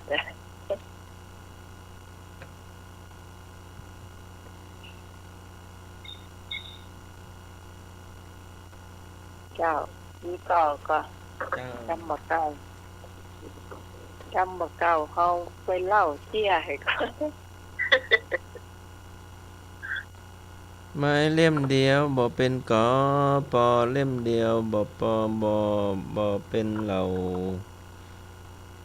ไม้เล่มเดียวบ่เป็นกอปอเล่มเดียวบ่เป็นเหล่า ไม้เล่มเดียวก็เป็นกอก็คืออยู่เล่มเดียวอ่ะ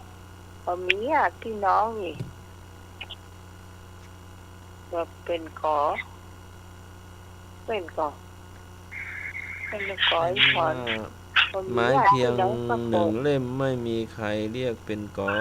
ปอเพียงต้นเดียวไม่มีใครเรียกว่าป่า เปรียบเหมือนคนที่อยู่เพียงคนเดียว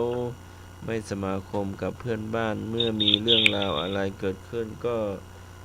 ย่อมที่จะไม่ได้รับความช่วยเหลือใดๆจากเพื่อนบ้านเพราะไม่มีใครสมาคมเป็นพรรค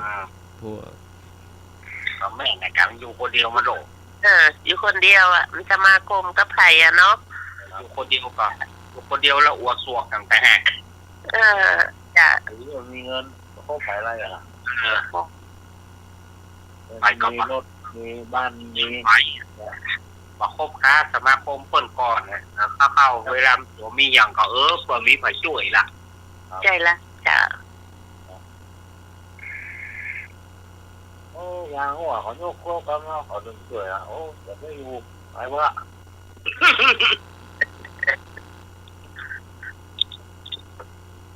รถติดอายุรถจอยมาอ่ะไม่มีทางเนาะ นี่ มันก็ร้องเลยว่ะ อย่างบอก เหนื่อยอ่ะ มันช่วยเปิ้ลล่อเนาะ เนี่ย เวลาเราต้องการความช่วยเหลือใครจะมาช่วยเราอ่ะจ้ะ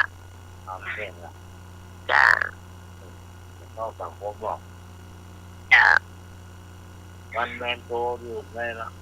เนาะ จ้ะ ต้องอยู่กับมันสามัคคีกันไงเนาะแล้วสามัคคีกันหมู่บ้านสามัคคีคือ ข้างนอกบ้านนานี่เฮาก็ยังสามัคคีกันอยู่เนาะ จ้ะมีงานเราก็ช่วยเปิ้ลเวลาเรามีงานเปิ้ลถึงมาช่วยเราเนาะ จ้า จ้ะ แต่ว่าตังอื่นนี่เฮาก็บ่ฮู้เนาะ จ้ะ มีการเพื่อเรือนตัวไว้เนาะ แม่ บ้านเหนือเสือบ้านใต้ จ้ะ แกงเอาต้มไก่ไว้เพิ่มตัดนะเพื่อเอายำเตาเงาอย่างโอ้ เดี๋ยวเมี่ยงกะเมี่ยงน้ำผักกะ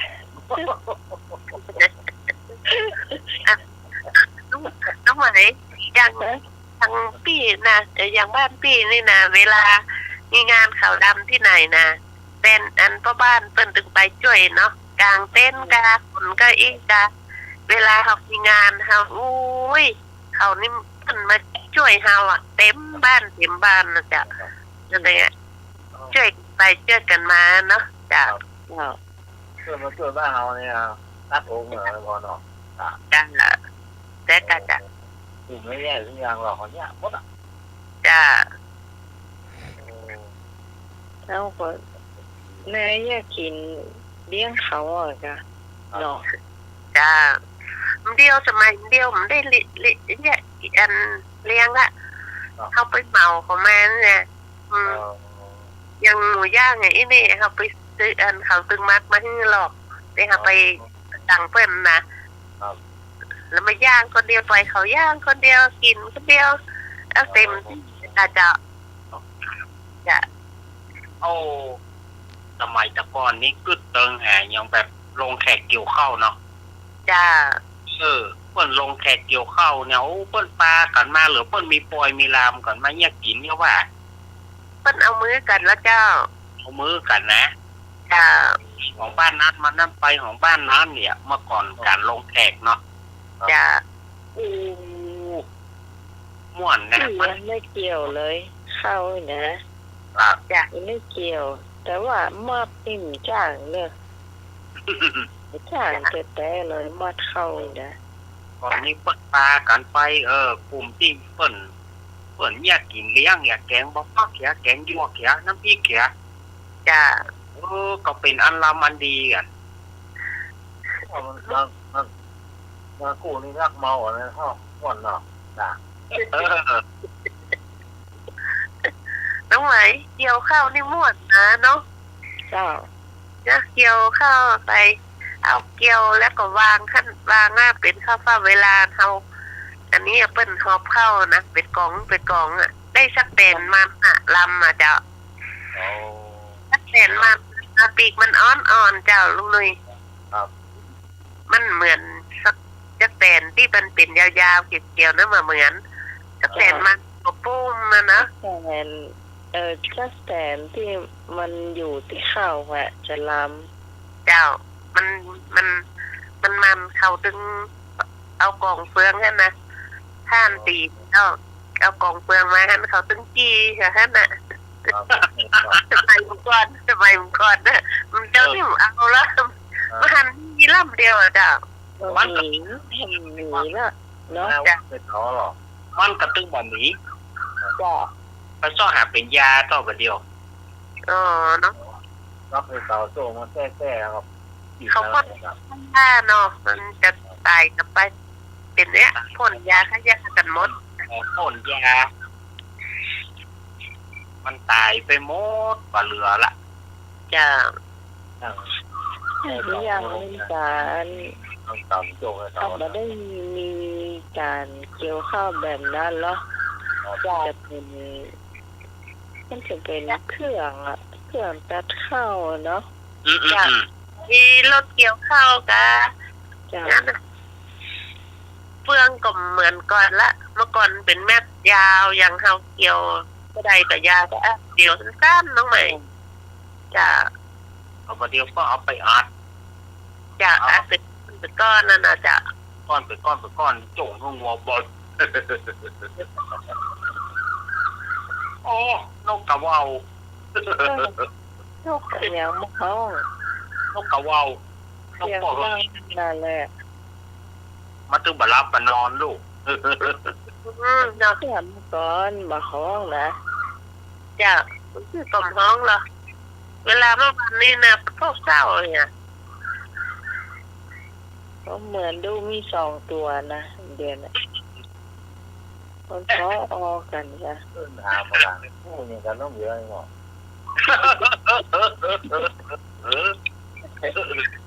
เนี่ย บัด ต้อ พัก ง บัด เรียนนะ ได้ถามก้าน้องไหม ก็ ยัง ว่า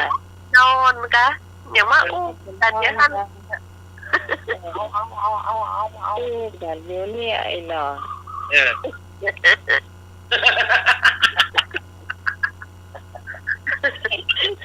เอาบอลเท่าเร็วอย่า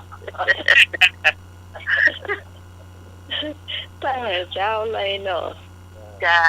ทำมารับมานอนทุกวันเหมือนได้ยินเนาะ จะ ประมาณนี้วันนี้นี่ คืนนี้นี่ จะ กันน่ะแล้วได้ยินเดี๋ยวคืนเนี่ย ผมว่าสีใหญ่ มันก็ท้องเหมือนกันนะแต่ว่ามันท้อง มันท้องอย่างฮะนกกระว่าวนกกระว่าวมันท้องเป็นอย่างนี้ ว่ามีว่ารถนะ เออมันตัวเดียวนะพี่ มันตัวเดียวอันนี้มันไปได้หลายเสียง อ๋อ ที่มันฮ้องหาพ่อมันพ่อเฮ้ยพ่อเฮ้ยอ๋อเจ้า อันนี้มันก็พกอยู่ อ๋อก็นึกว่าคนละอย่างนกก็เฮยเนี่ย ก็คือกระเวานั่นนะก็คือตัวนี้ อ๋อ ไม่วันน่ะมันจะห้องนะเสียงดังขนาดเลยที่บ้านไม่หน่อยก็มี จะ จนเสียงจนแสบหูเลยนะ จะ แต่ว่าไม่วันบ้านนี่หมี อ่า จะไม่ยินที่บ้านหน่อยอ่ะเสียงดัง โอ้โห แต่รู้ ต้น แต่ ต้น ฟัง ไม้ ได้นะ ต้นไม้เก้าอย่างลูกหน่อย เจ้าเด็กครับยืนเด็กต้นแบบลำไย จะ ต้นแบบต้น จะ ต้นนั้นลิจีห้องเนี่ย จะที่บ้านก็เป็นต้นลำไยมันชอบก็อยู่ในต้นลำไยแต่วันว่ากะมาโจนกันพลืบเพราะเนี่ยนะคิดว่าโอ้ลูกมาโจนกันก็น่านกจนกันแล้วจะเป็นนกเขานะ ใช่เป็นนกเขา ก็จนอย่างไก่เลยนะ ใช่ละก็ว่ามันอย่างต้องพลืบเพราะ อย่างน่ะลูกคุณจันกันแน่จักเดียวอะไรไปต่างคนต่างไปกันเนี่ย ถ้าเขาตักมันก็ไปอ่ะ จะ ถ้าเขาตักมันก็ไปอ่ะ จะนั่นแหละเดี๋ยวเอาเข้าที่เป็นเหลือท่านเนาะจะเอาไปใส่หุยไว้ลุ่มต้นลำไยฮะนะก็เดี๋ยวลงมากินอ่ะ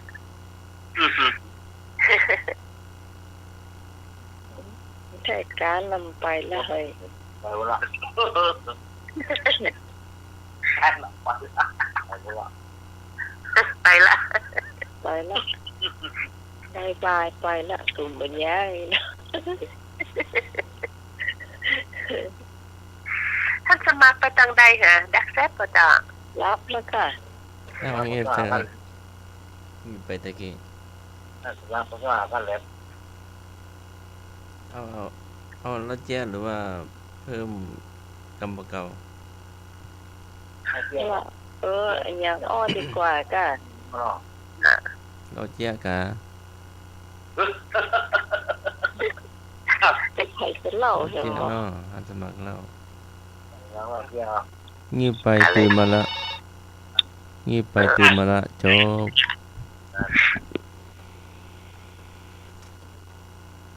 เจริญพร วันอาจารย์ครับอาจารย์ ครับผม มาแล้ว หายหลับสมเด็จครับ ครับ เริญธรรม ครับผม สมัยหายดีแล้วเนอะ เจ้า ธรรมะคลายเครียดถึงสาย ครับ นกอะไรเอ่ยไม่มีขน นกมี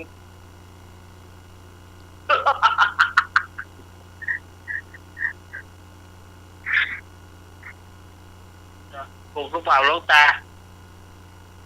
น กอะไรเอ่ยไม่มีขน นกมี พอกอะไรไม่มีผม ไม่มีขนค่ะ นั่นแล้ว พอกเป็นอย่างนะไม่มีขน ใช่ คกหรือว่าอย่างครับ นกนอนหนูขอไก่นกอะไรไม่มีขน นกกะนก เออ นกหวีด แม่นเลี้ยว เลี้ยวนกมี มีขนเหรอ เดี๋ยวจะพุ่มสวัยไม่มีใบ มีแต่เมล็ด ฝน แม่นเลี้ยวทุกอย่างเอาใครจะ6 ทุ่มแล้วไม่เหรอวันนี้เราจะเป็น850เนอะเลขท้ายข้างบนอ่ะ อันเนี้ยก็เจ้า ฮะ ว่ายำหู เหงา ตั้งใจกันละ ปีแล้วเขาอู้กับเรื่องเนี่ยเขาอู้กับเรื่องของฝังหลวงตาว่านวลกับหางมันเริ่มมาเจอปี ใช่ แล้ว คนว่าบ่พังมันเปิ่นมันเปรี้ยวบ่ปางเปรี้ยวอย่า เขาอู้เขา ฝังก็จะเก็บ เขาอู้กับความฝัง แต่เพิ่นเข้าใจว่าเอาอู้เรื่องบ่พังว่าบ่ปางเปรี้ยวป้าจะให้หัวมันเจ็บร้องแหละ ไม่ไหวทางเขาโคตรมันละ เขา แต่มากเราแก้โจบ้า เจ้า เขา อย่างตะกี้อย่างเล่าเที่ยกะ เจ้า ว่ายายก็ อ๋อ เอาอยู่ตามไม่ฟังจบ เพราะว่างีบไปตื่นมาละงีบไปตื่นมาละจบเราแจ้ นี่ก็ตื่นมาว่ะโอ้ก็เราเที่ย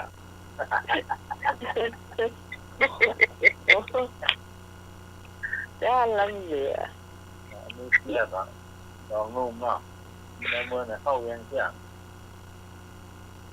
ไม่นานแล้วเขายังใหม่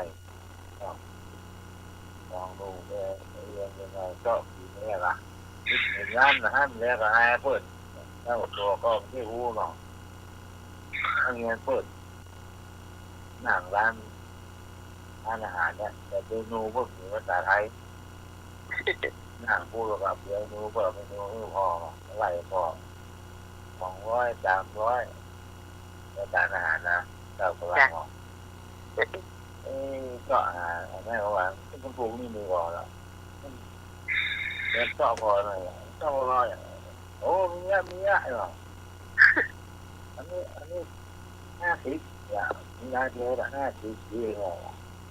ปู่ก็ถามอันนี้บอก50ปู่ก็เนี่ยเอา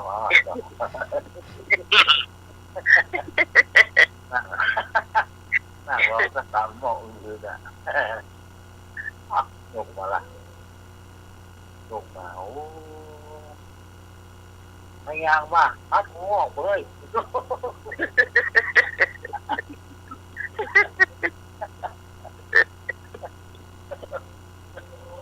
อยู่ฝรั่งอ่ะว่านี่ว่าขั้วหลงออกเมื่อกี้เขาไม่นวลเหรอที่คนเรามาเล่าเจีย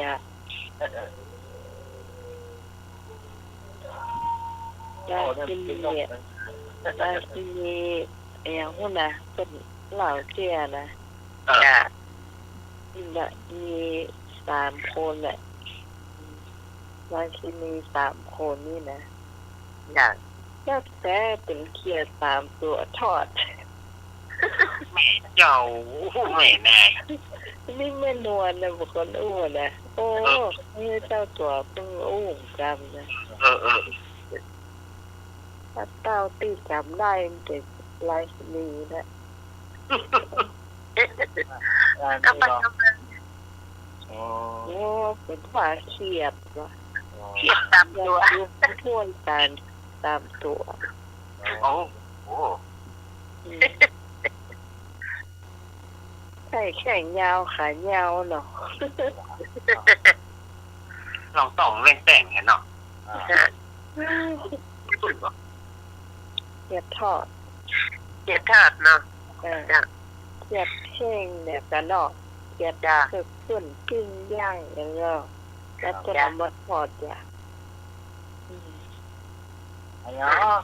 อาหารนอกกรม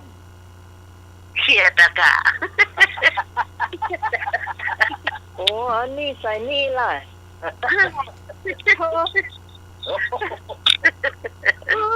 ใจเล็กนี่ใส่นี่ละวะพ่อไหนบอกอ้อตั้งแม่บ้านก็ได้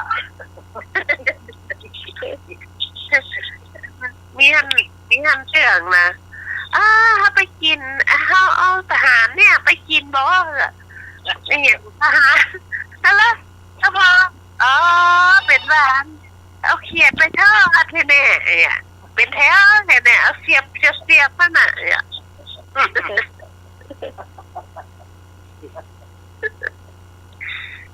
โดนทำโทษไม่เกี่ยวฮัลโหลท่านสมัครเป็นอย่างท่านดอกเป็นอย่างหอมและเปิ่นดอกอะไรเอ่ยหอมและเปิ่นหอมที่สุดอะไรเอ่ยหอมที่สุดดอกเบี้ยถูกต้องอะไรเอ่ยอยู่ต่ำที่สุดอยู่ต่ำที่สุดอะไรอย่างอะไรเอ่ยอยู่ต่ำที่สุดอยู่ต่ำที่สุดคำกิ้งตาตุ่ม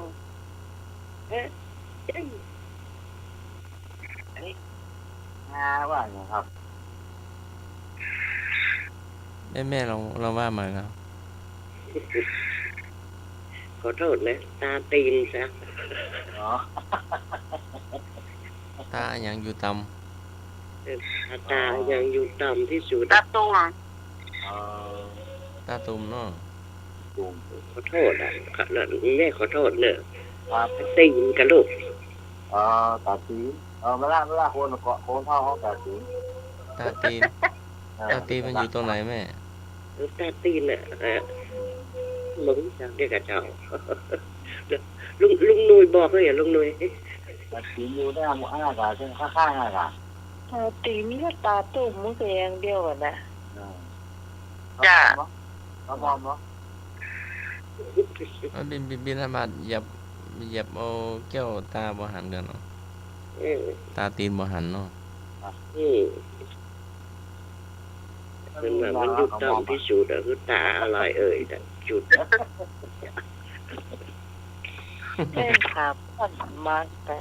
จะเป็นอย่างเงี้ย เนี่ยพวกมันหมูจ้าเขาแหลมอยู่เลยเนี่ย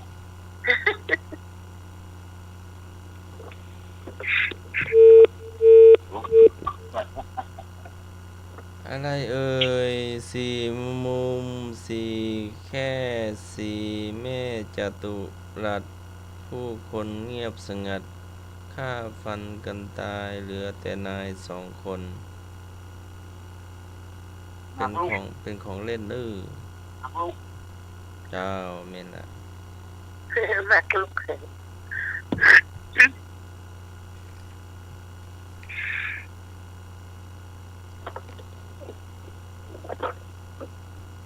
อย่างต้นเท่าปีปลายเท่าวี ว่าใหม่ อย่างต้นเท่าปีปลายเท่าวีวงเล็บพัด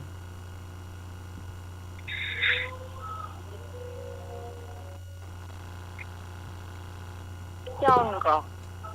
เจ้า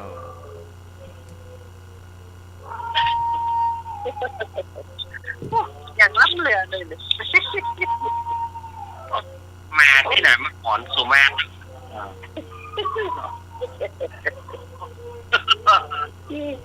กี้เสียงนกเดี๋ยวนี้เสียงหมาหอนเนาะ ต่างกองกูเลย ได้แล้วเหลือแล้ววันนี้ลุงลักบ่ะ นอนที่ไหนมานอนเมื่อคืนเห็นไหมแล้วเมื่อคืนดึกๆคืนไหน ถึงมาเอาใครดูไม่น่าขนมจ้ะ โอ้โหได้เห็นดึกก็คืนนี่นะทุกเรียนจำพี่แม่มาริวันที่อยู่ลีได้ก็วันที่มาส่งเนนขึ้นรถมันบอกว่าถ้าเจหอนนะแม่อยู่คนเดียวแม่กลัวเหรอไอ้วะ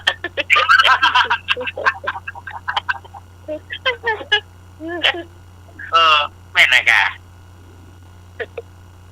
ชอบสอนแต่ลูก มันไปชอบหอนนะครับปวดหัว เนาะเรียนความนัก มันอยู่ลีดกันนะมันโทรศัพท์มาแม่น้องพรบอกให้อันจุงเนนได้ว่าจะไปให้เจหอนแม่อยู่คนเดียวต่างว่ากลางนาพุ่นนาเนี่ยมันมีบ้านอยู่ต่างตรงแล้วนะแม่กลัว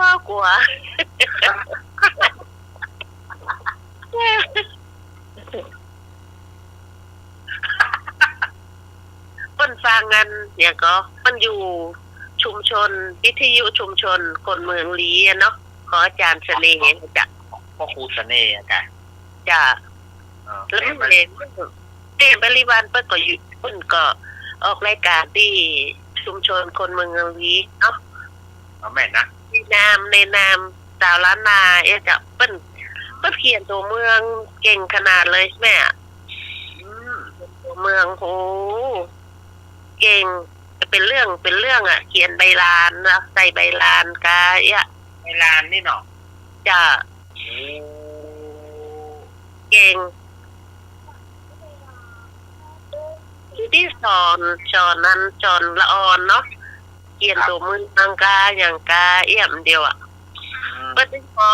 ละออนห้องไม่ครูไปไหนก็ไม่ครูจะนี่เปิ้นเก่ง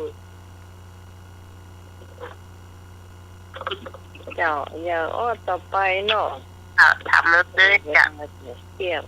เนาะใครถาม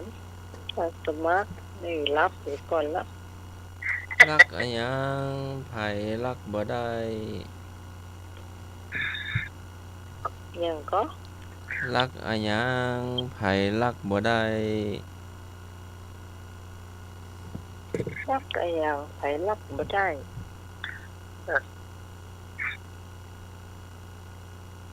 รักไม่ยังไอ้รักไม่ได้เนาะ อย่างใด รักความดี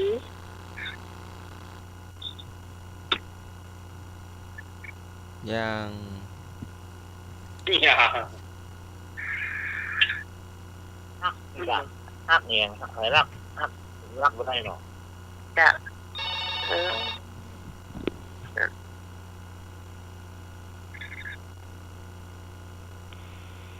เจ้า เจ้าลักกิโลเมตรเจ้า อย่าง ไอ้ก็ อย่า ใช่ ง ใช่ หรือยังทำละเจ้า อันนั้นมาอยู่15หรอแก้ว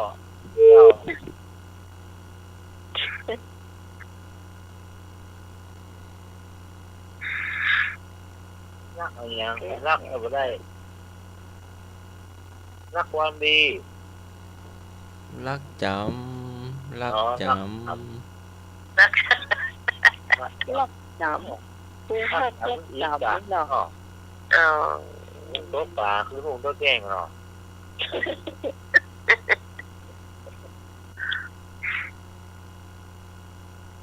ช่วยจำไหมอ่ะลูก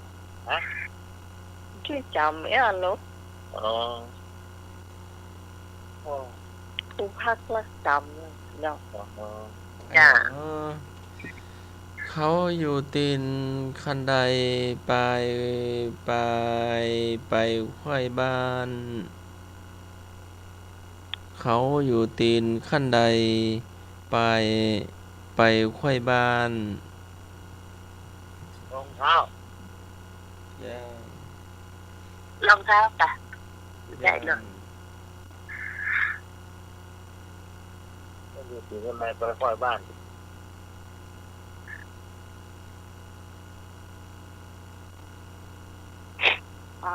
ไปค่อยบ้านจ้ะ เจ้า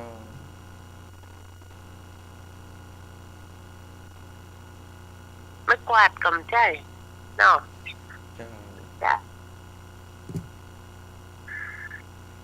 น้ำเสื้อรองเท้า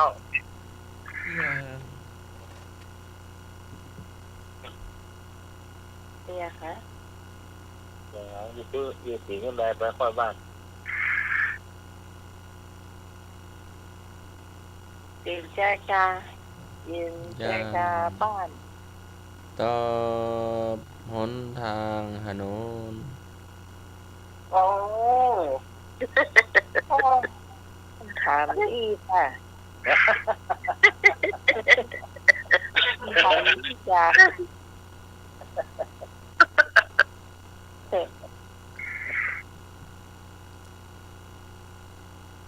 จะโดนย้ายนึกนะ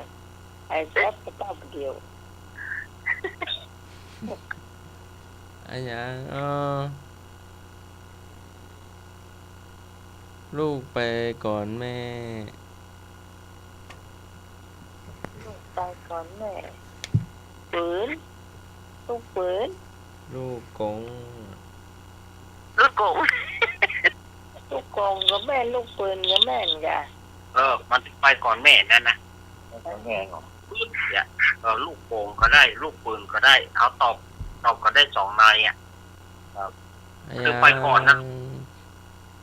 ลูกไปก่อน แหม นะ เอาไปก่อนกันเนาะลองยิงหรอยิงหนังติ๊กยิงโป่งอ่ะเอาลูกมันไปก่อนดูแม่มันยังอยู่กับมือเราอ่ะยิงแหละ ยิงออกไปแหละ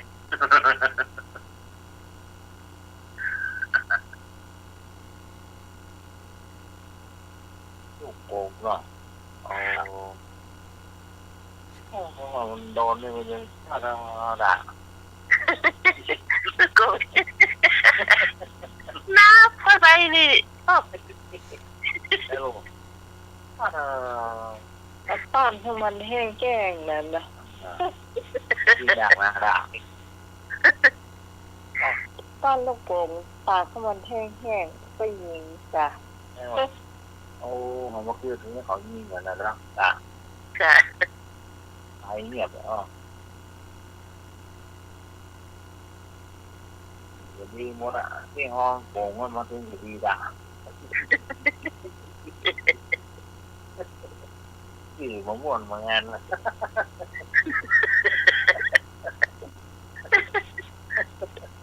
จะเอานี่ก็อย่านี่หนังกูนี่ก็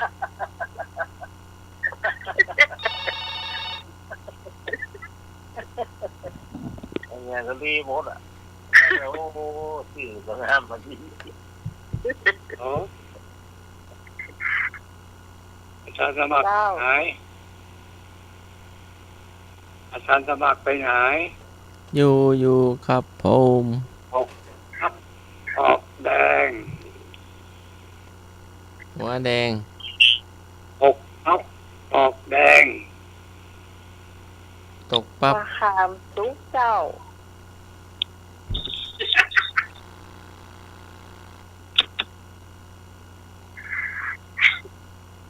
แม่ก็เจ้าหลวงตา ถ่วง โยมพี่สมัยก็รู้อ่ะ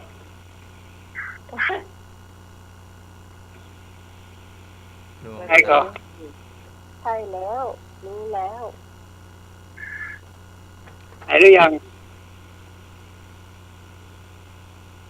เนี่ยกระโปรงแดงนะ ไม่ใช่โยมพี่สมัยก็เคยทำนายแล้วอ่ะ อ๋อเนี่ยก็ โยมพี่สมัยก็รู้แต่เขาลืมไป ทราบว่าไงหรอ ออกแดง มะขามมะขาม แผ่นเลี้ยว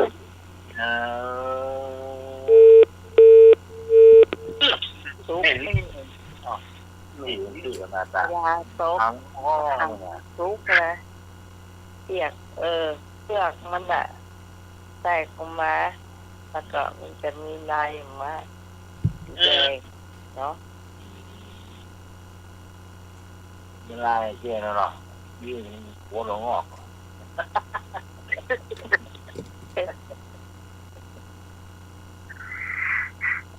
ทำขยะทำ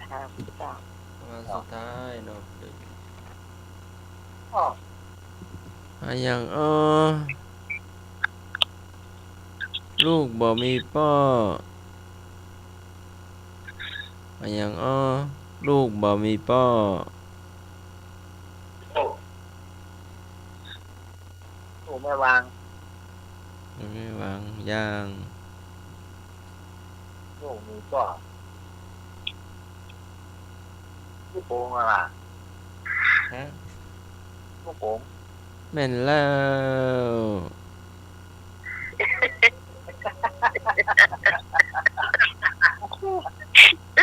ทำลองลูกก็นะลูกโกงนี่นะ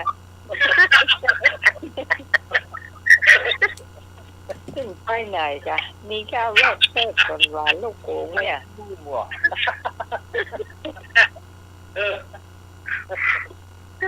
โอ้ยโมนมันก็เหมือนกันอะ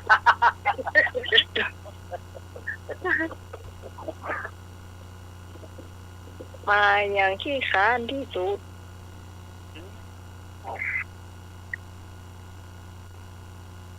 ตาไรเอ่ยขี้เกียจที่สุดในโลก ปลาขี้คาน มาวัน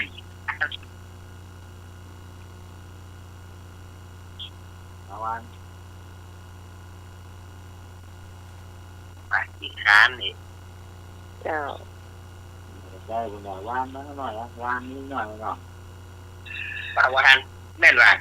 สิ เจ้าปาวานแม่นละ โอ้ยมาขอ ย้อยเพิ่นอย่างเดียวเนาะ เจ้า นี่ปล่อยหลังกันย้อย วัน เอา วั ไว้ น ด้วย วัน เจ้า พ่ออย่างทะเลบลับ อ๋อ พ่ออย่างทะเลถึงบลับ เพราะอย่างทะเลถึงมารับ เจ้า เดี๋ยวกันเนอะ อะไรก็มีหัวใจ ทะเลก็ดาวกะก็ ทะเลมันเคยรับอ่ะ เจ้า นั่นก็มีไฟขึ้นมากอ่ะ ติด เพราะ ใจ ว่าขึ้นมันไม่จริงปาใจ ยังไม่เคยหลับ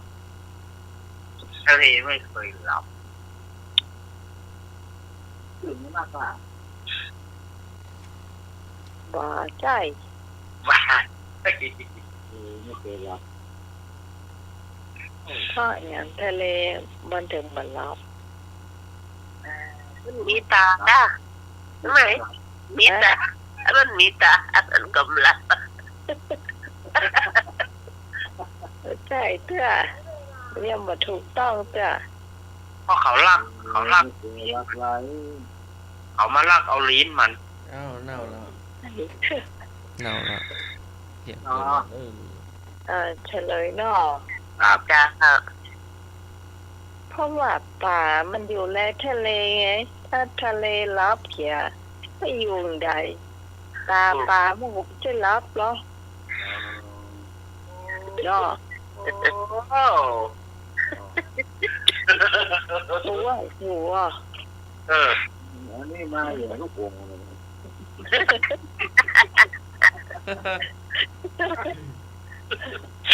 กวนแม่เขาก็กวนฟ้องกันเนาะ หนอ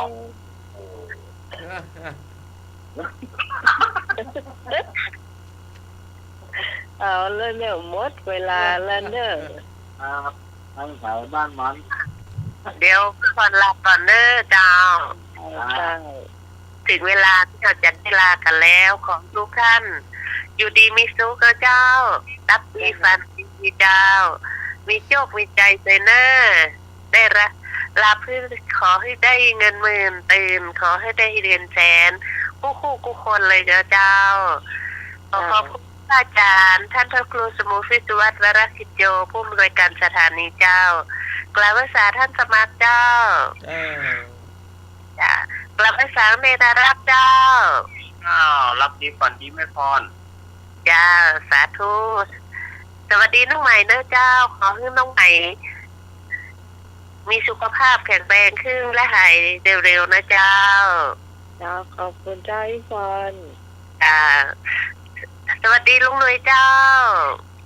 เรื่องมาขามพัวเลย เจ้าเรียกกันรับฟันหันคำขั้วนั่นกันเจ้าเจ้าขอทุกฝ่ายทุกอันทุกธรรมะใส่เชื่อทุกท่านนะเจ้าอยู่ดีมีสุขเหมือนกันเนอะเจ้าวันที่5กันแล้วจ้า แหมหลายคนนะและบลาบวันนอน จ้า วางไปหัวเจ้า จ้าขอทุกท่านรับดีฝันดีเนอะเจ้า เจ้า สวัส ขอบ ดี คุณที่ เจ้า ฟัง เจ้าดีเจ้า ไอ้หนูเจ้า คุณครับครับผมครับได้การว่าจะมาพูดถึงเรื่องนะครับผมการเวลาครับครับผม ครับ การเวลาครับ ครับ ครับครับคือสวัสดีทุกท่านนะครับผมครับสวัสดีครับมีผู้คนจีนนะครับครับครับ เจ้าพอจานเอาแรกเนาะ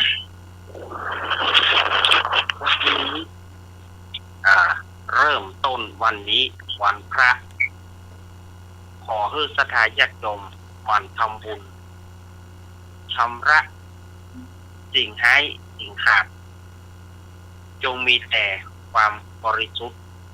รักษาทานศีลภาวนาทุกสามอย่างนี้ทำเพื่อเป็นนิจในทุกวันพระและเราจะมีความสุขกายสุขใจขอขอบพระคุณท่านอาจารย์ท่านพระครูสมุทรวิศวัตรวรกิจโยที่เอื้อเฟื้อเวลารายการนี้ ด้วยดีเสมอมาขอบคุณท่านอาจารย์สมัครครับผม ครับผม ขอบคุณพี่สมัยท่านหัวหน้าทีมงานครับ เจ้าขอบคุณเจ้า แล้วก็ทีมงานทุกท่าน แล้วก็ศรัทธาญาติโยมที่เปิดวิทยุรับฟังตั้งแต่ต้นจนถึงจบเสาร์อาทิตย์หน้าค่อยปากันใหม่สุขได้ล้ำทำได้เลิศพรได้ประเสริฐจงบังเกิดแก่คณะศรัทธาญาติโยมรับดีฝันดีโชคดีมีเงินใจกันทุกผู้ทุกคนอายุวันโนสุขังพลังขอจะเริญพร สาธุเจ้าขอบคุณมากเจ้า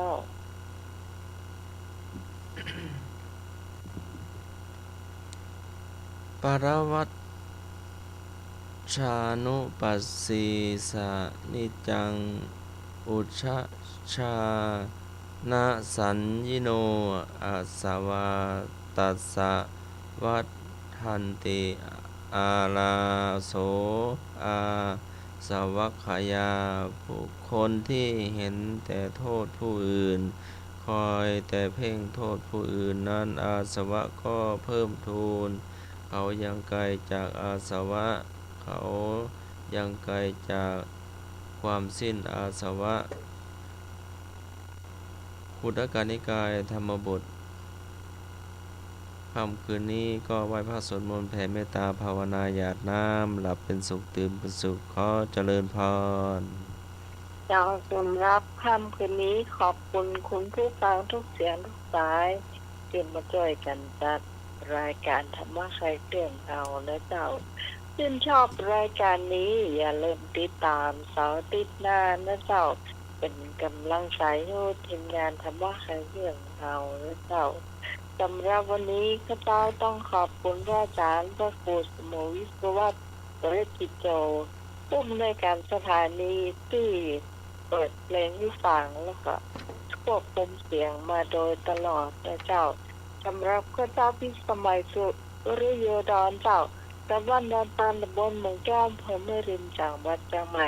ต้องลาคุณผู้ฟังไปเพียงเท่านี้ก่อนจะมาพบกันใหม่เจ้าสวัสดีเจ้า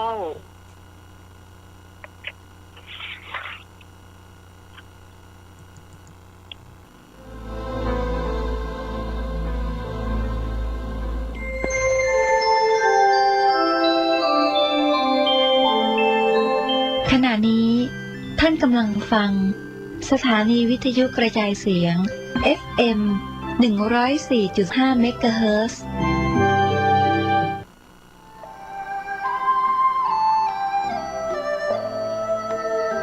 ข่าวสารเพื่อการประชาสัมพันธ์ขอเชิญชวนคณะสงฆ์คณะศรัทธาคณะศิษยานุศิษย์ร่วมงานทำบุญ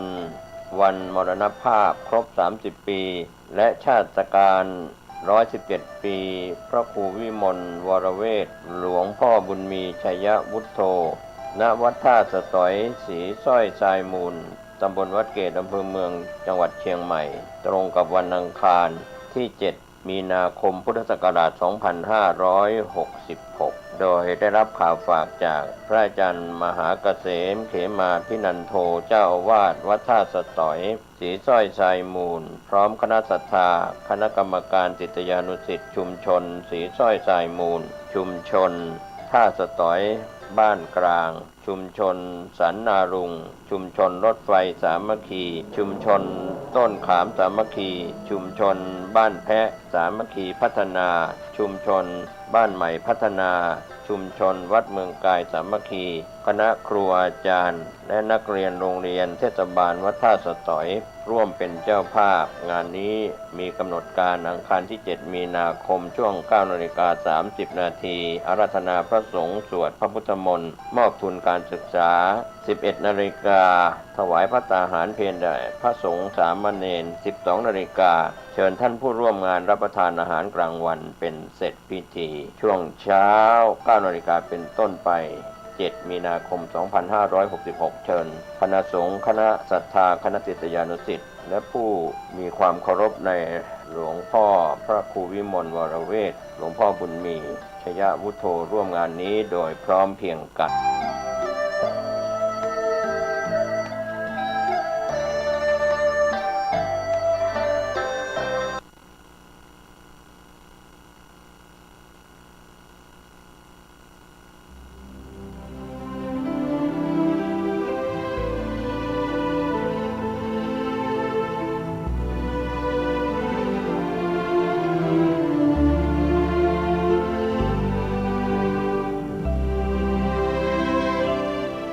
อกราบถวายความนอบน้อมแด่พระรัตนตรัย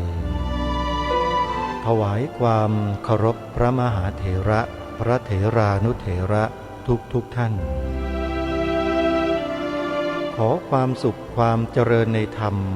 จงบังเกิดมีแด่ท่านสาธุชนที่กำลังติดตามรับฟังรายการจากสถานีวิทยุแห่งนี้ทุกท่านขอนำท่านผู้ฟังเข้าสู่รายการคดีโลกคดีธรรมพบกันวันนี้วันขึ้น7 ค่ำเดือน 4วันนี้ตรงกับวันอาทิตย์ที่26กุมภาพันธ์พระพุทธศักราช2566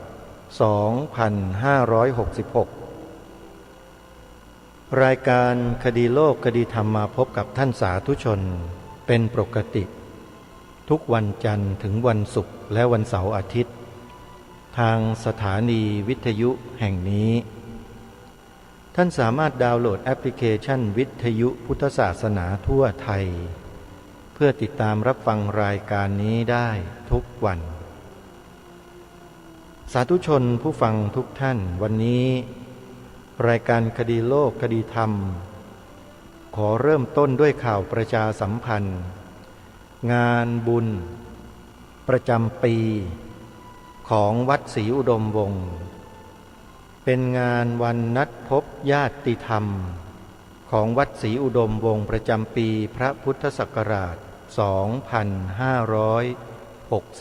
2566จะจัดให้มีขึ้นในระหว่างวันศุกร์ที่3มีนาคมถึงวันเสาร์ที่4มีนาคมศกนี้ในงานจะมีการจัดประชุมสมาชิกสภาพุทธบริษัทภาคประชาสังคมจิตอาสาประจำจังหวัดเลยซึ่งห่างเหินการจัดประชุมกันมานานมากและในครั้งนี้จะมีการปรับเปลี่ยนคณะกรรมการบริหารชุดใหม่ซึ่งเป็นชุดที่เชื่อว่าสาธุชนหลายๆท่านที่เป็นสมาชิกของสภาพุทธบริษัทคงจะมีข้อสงสัยหลายประการว่าทำไมกิจการงานของสภาพุทธบริษัทจึงเงียบไปในช่วง 3-4 ปีที่ผ่านมาสาเหตุเหล่านี้สามารถรับรู้รับทราบได้ในงานประชุมงานวันนัดพบญาติธรรมที่วัดศรีอุดมวงศ์ในวันศุกร์ที่3มีนาคมที่จะถึงนี้ที่วัดศรีอุดมวงศ์ตำบลศรีสงครามอำเภอวังสะพุงจังหวัดเลยอาตมาภาพจึงขอเรียนเชิญเจริญพรสมาชิกสภาพุทธบริษัทจังหวัดเลยทุกท่านที่ฟังรายการทราบข่าวนี้แล้วก็เดินทางไปร่วมประชุมโดยพร้อมเพรียงกันงานนี้เป็นงานเพื่อส่วนรวมของจังหวัดเลยของเราทั้งหมดถ้าเราชาวจังหวัดเลยไม่ช่วยกันไม่ร่วมกันที่จะรักษาวัฒนธรรมจารีตประเพณีอันดีงามของชนชาวจังหวัดเลยกันไว้ด้วยการร่วมเป็นสมาชิกเครือข่ายเดียวกันก็จะทำให้งานจารีตประเพณีวัฒนธรรมของชาวเลยอาจจะดรอปลงไปอาจจะมีความหมายน้อยลงไปแล้วก็อาจจะผิดที่ผิดทางผิดวิธีการไปในอนาคตก็ได้เพราะฉะนั้นการจัดตั้งสมาชิกสภาพุทธบริษัทภาคประชาสังคมจิตอาสาขึ้นมาก็เพื่อที่จะรวมตัวกันร่วมด้วยช่วยกันอนุรักษ์วัฒนธรรมประเพณีที่ดีงามของชนเผ่าชาวจังหวัดเลยเอาไว้และต้องเป็นแบบอย่างที่ถูกต้องที่ดีงามด้วยซึ่งวัดศรีอุดมวงศ์ได้กระทำเป็นแบบอย่างให้กับสาธุชนชาวจังหวัดเลยได้เห็นเป็นรูปธรรมมาโดยตลอด อันนี้กล้าพูดได้เลยกล้ายืนยันได้เลยแล้วท่านก็ขยายเครือข่ายและแนวความคิดของการกระทำในสิ่งที่ถูกต้องสิ่งที่ดีงามเหล่านี้เนี่ยออกไปยังจุดต่างๆของจังหวัดเลยขยายออกไปเรื่อยๆโดยลำดับมีพันธมิตรมีเพื่อนสหธรรมิกเข้ามาร่วมแนวคิดและอุดมการณ์ในการจัดกิจกรรมให้ถูกต้องเหมาะสมตามวัฒนธรรมจารีตประเพณีของชาวจังหวัดเลยโดยมีพระพุทธศาสนามีหลักธรรมคำสอนของพระสัมมาสัมพุทธเจ้าเป็นหลักยึดเหนี่ยวกายวาจาใจของชาวจังหวัดเลยไว้อันนี้นี่สำคัญมากสิ่งยึดเหนี่ยวจิตใจของชาวจังหวัดเลยและชาวจังหวัดต่างๆในประเทศไทยเนี่ยสำคัญมากเพราะถ้าไม่ใช่พระพุทธศาสนาแล้วจะไม่สามารถรักษาวัฒนธรรมจารีตประเพณีของชนเผ่าตนเองไว้ได้เลยเผลอๆอาจจะถูกทำลายยกเลิกทิ้งไปโดยไม่รู้ตัวก็ได้ด้วยอำนาจบางสิ่งบางอย่างเพราะฉะนั้นสภาพุทธบริษัทภาคประชาสังคมจิตอาสาจึงเกิดขึ้นมาก็เพื่อจะมาช่วยกันสืบสารรักษาต่อยอดวัฒนธรรมจารีตประเพณีอันดีงามโดยมีหลักการทางพระพุทธศาสนานั้นเป็นบาดฐานที่สำคัญอย่างที่บอกว่าวัดศรีอุดมวงศ์ตำบลศรีสงครามอำเภอวังสะพุงจังหวัดเลยได้กระทำให้เป็นแบบอย่างเป็นปกติอยู่แล้วและทำได้จริง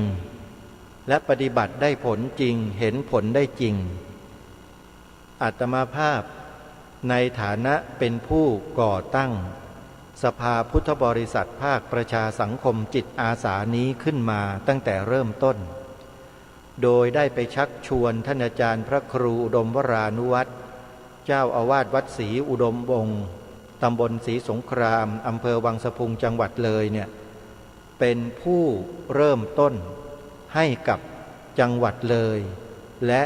เป็นผู้เริ่มต้นรายแรกให้กับประเทศไทยของเรากล้าพูดได้เต็มปากว่าสภาพุทธบริษัทภาคประชาสังคมจิตอาสาในส่วนภูมิภาคของประเทศไทยนั้นเกิดขึ้นที่วัดศรีอุดมวงศ์ตำบลศรีสงครามอำเภอวังสะพุงจังหวัดเลยเป็นแห่งแรกของประเทศไทยญาติโยมเพราะฉะนั้นญาติโยมสาธุชนชาวจังหวัดเลยที่เป็นสมาชิกสภาพุทธบริษัทภาคประชาสังคมจิตอาสาที่เป็นผู้เป็นสมาชิกเก่าอยู่แล้วก็ดี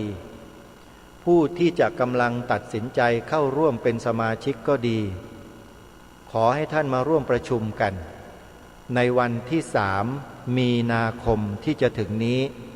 ซึ่งตรงกับวันศุกร์และวันเสาร์ก็จะมีกิจกรรมทำบุญตักบาตรทอดผ้าป่าสามัคคีสมทบเป็นกองทุนขับเคลื่อนกิจกรรมที่ดีงามของสังคมชาวจังหวัดเลยต่อไปท่านอาจารย์พระครูอุดมวรานุวัตรท่านพูดจริงท่านทำจริงแล้วก็ทำให้ปรากฏเป็นผลงานให้เห็นชัดเจนโดยไม่มีข้อกังขาใดๆทั้งสิ้นอาตมาภาพมีความภูมิใจที่ได้เป็นส่วนหนึ่งในการสนับสนุนส่งเสริมการก่อตั้งสภาพุทธบริษัทจังหวัดเลยแล้วก็จะมาร่วมประชุมทุกปีถ้าไม่ติดภารกิจสำคัญใดๆนะอย่างปีนี้ก็จะไปร่วมประชุมเพื่อปรึกษาหารือกันกับหลายๆฝ่ายที่มาร่วมประชุมว่าเราจะทำการจัดตั้งสภาพุทธบริษัทภาคประชาสังคมจิตอาสาให้มีความมั่นคงแข็งแรงต่อไปในอนาคตได้อย่างไรแล้วใครบ้างที่ควรจะมาเป็นบุคลากรฝ่ายผู้บริหารสภาพุทธบริษัทของจังหวัดเลยก็จะได้มีการคัดเลือกก็จะได้มีการประชุมหารือกันต่อไปเพราะฉะนั้นอย่าพลาดนะโยมนะโดยเฉพาะ ท่านที่เป็นสมาชิกสภาพุทธบริษัทภาคประชาสังคมจิตอาสาประจำจังหวัดเลยแล้วหรือแม้แต่กระทั่งได้เป็นสมาชิกในส่วนกลางแล้วก็ตามขอให้ท่านนั้นมาร่วมประชุมกันนะในวันที่3-4 มีนาคมที่จะถึงนี้ใครมีข้อสงสัยประการใดท่านสามารถโทรศัพท์ไปสอบถามได้ที่อาจารย์พระครูดมวรานุวัตรประธานที่ปรึกษาใหญ่ของสภาพุทธบริษัทจังหวัดเลยได้โทรไปที่หมายเลขโทรศัพท์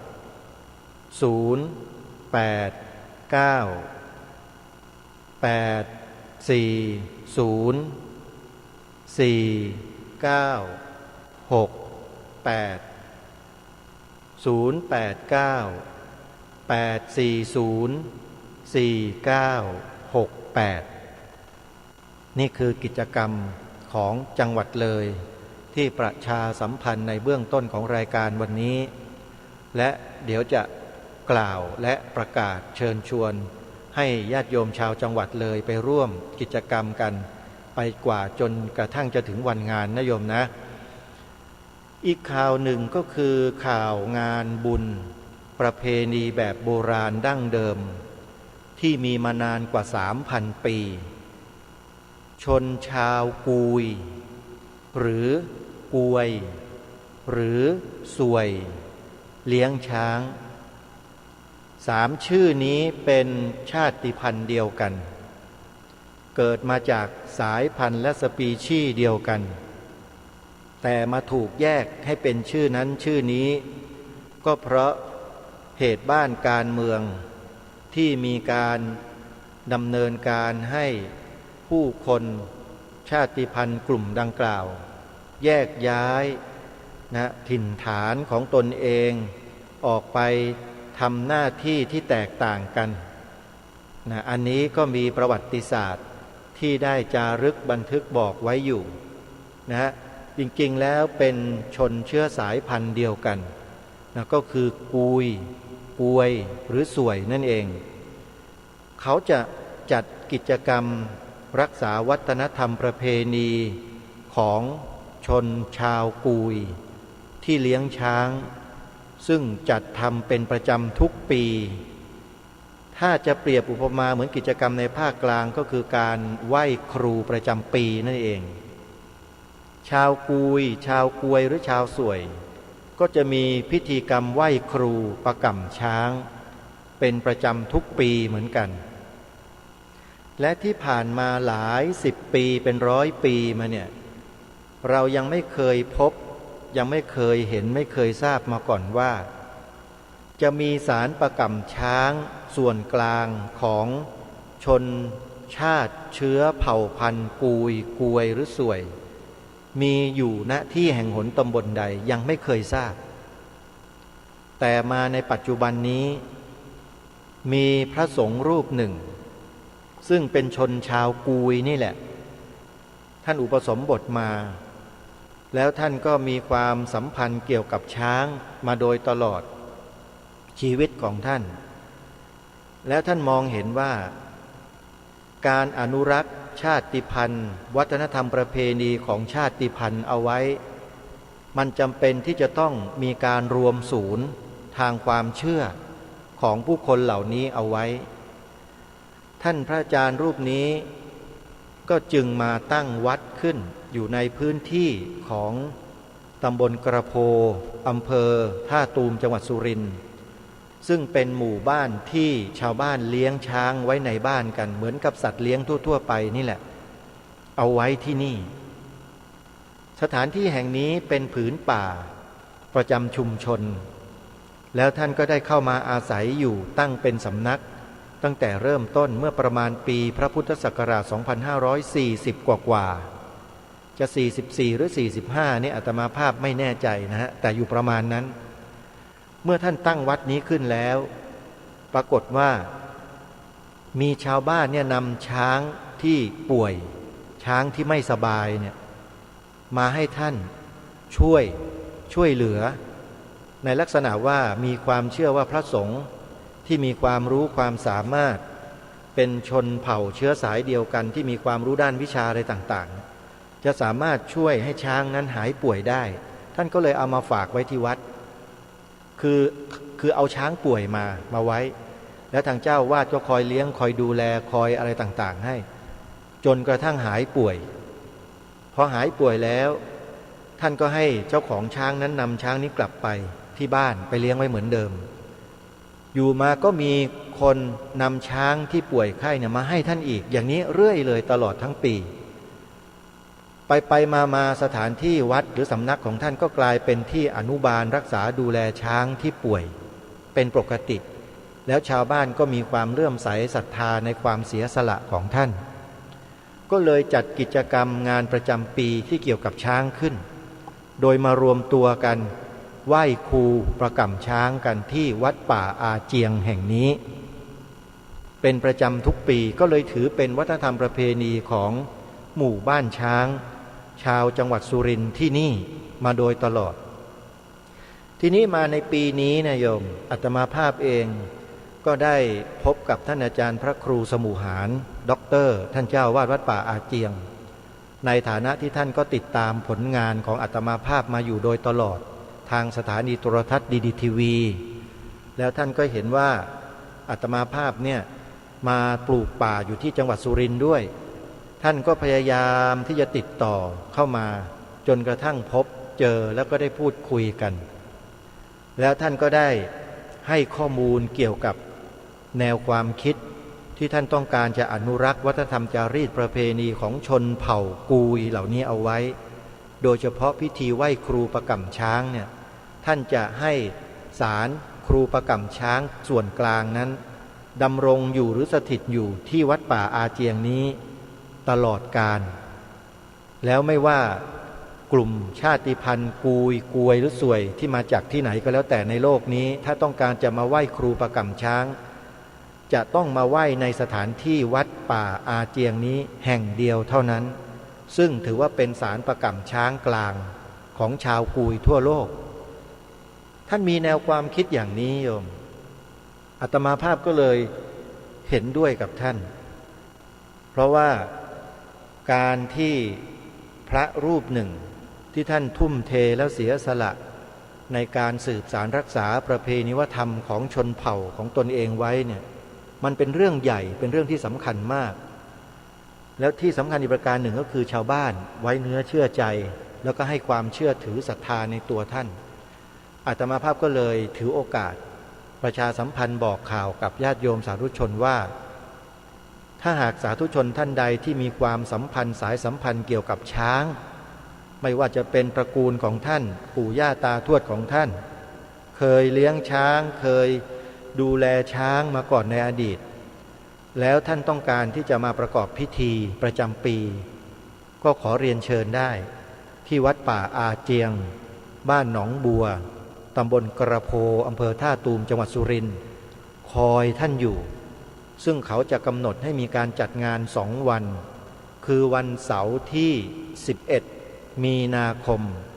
และวันอาทิตย์ที่12มีนาคมปีนี้ตรงกับวันที่11-12มีนานะโยมนะและถ้าหากใครที่จะสอบถามรายละเอียดเพิ่มเติมโยมจดหมายเลขโทรศัพท์เจ้าอาวาสวัดป่าอาเจียงไว้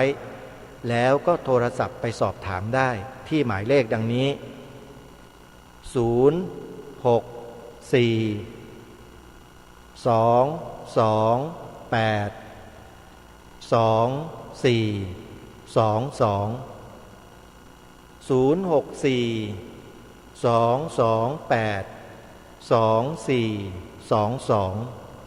พระครูสมุหาร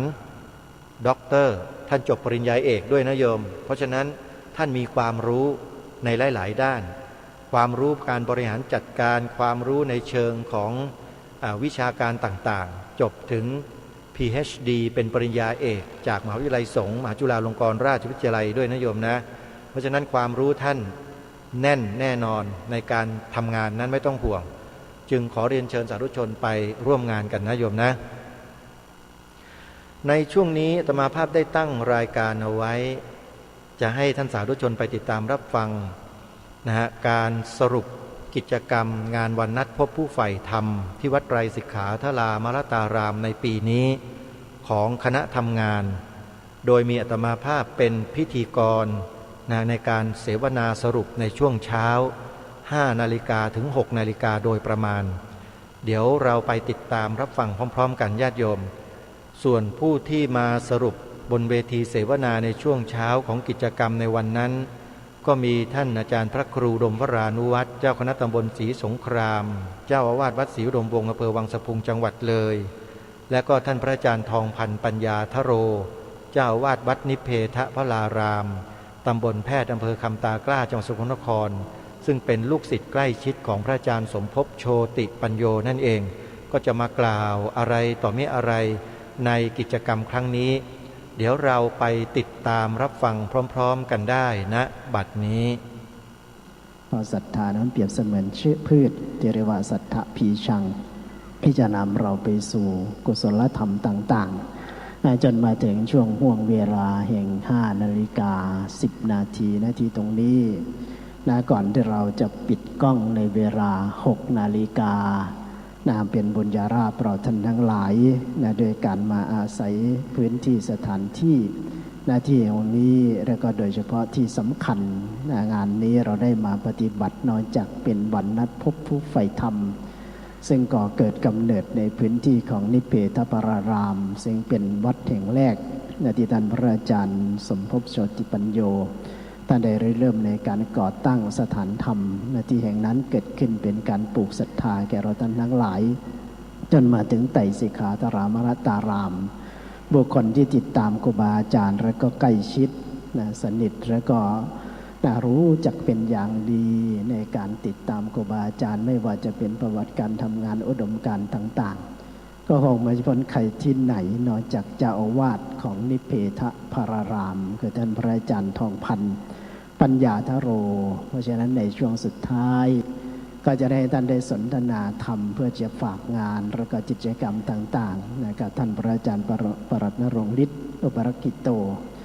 เจ้าของรายการทะเบียนคนทะเบียนธรรมหรือคดีโรคคดีธรรมเพื่อจะเป็นการปิดกล้องในช่วงของเวลา6 นาฬิกางั้นช่วงนี้ก็ขอกับเมตตาธรรมจากท่านพระอาจารย์ทั้ง2 รูปได้สนทนาธรรมกันหรือว่าปรารภตามอัธยาศัยที่ครูบาอาจารย์จะเมตตาในเรื่องของกิจการงานทั้ง2 ที่และก็2 แห่งและก็งานที่เรากระทำกันอยู่นี่และก็อย่างที่บอกถึงแม้ว่าในช่วง9 นาฬิกาท่านจะเป็นองค์อนุโมทนาคาถาอยู่ก็ตามแต่โดยเราท่านทั้งหลายได้มากันในวันนี้แล้วก็ท่านก็มีเมตตาลงทุนไปเหมาเสือที่ทำตะกร้ามาให้พวกเรายังไม่พอบอกว่าจะไปเหมาอีกที่สกลนครไปไกลเลยนี่พวกนี้ก็เด่นอันนั้นก็ ในช่วงนี้ขอบเก้าอี้ด้วยนะโยมเนอะเอามาตั้งข้างหน้านี่เลยมาข้างหน้าธรรมาสแล้วก็โดยเฉพาะสำคัญอย่างที่บอกนอกจากมาในเนื่องวันนัดพบผู้ใฝ่ธรรมเรามาว่า1,000%และเรามาที่นี่ด้วยคุณงามความดีด้วยระลึกนึกถึงครูบาอาจารย์คือท่านพระอาจารย์สมภพโชติปัญโย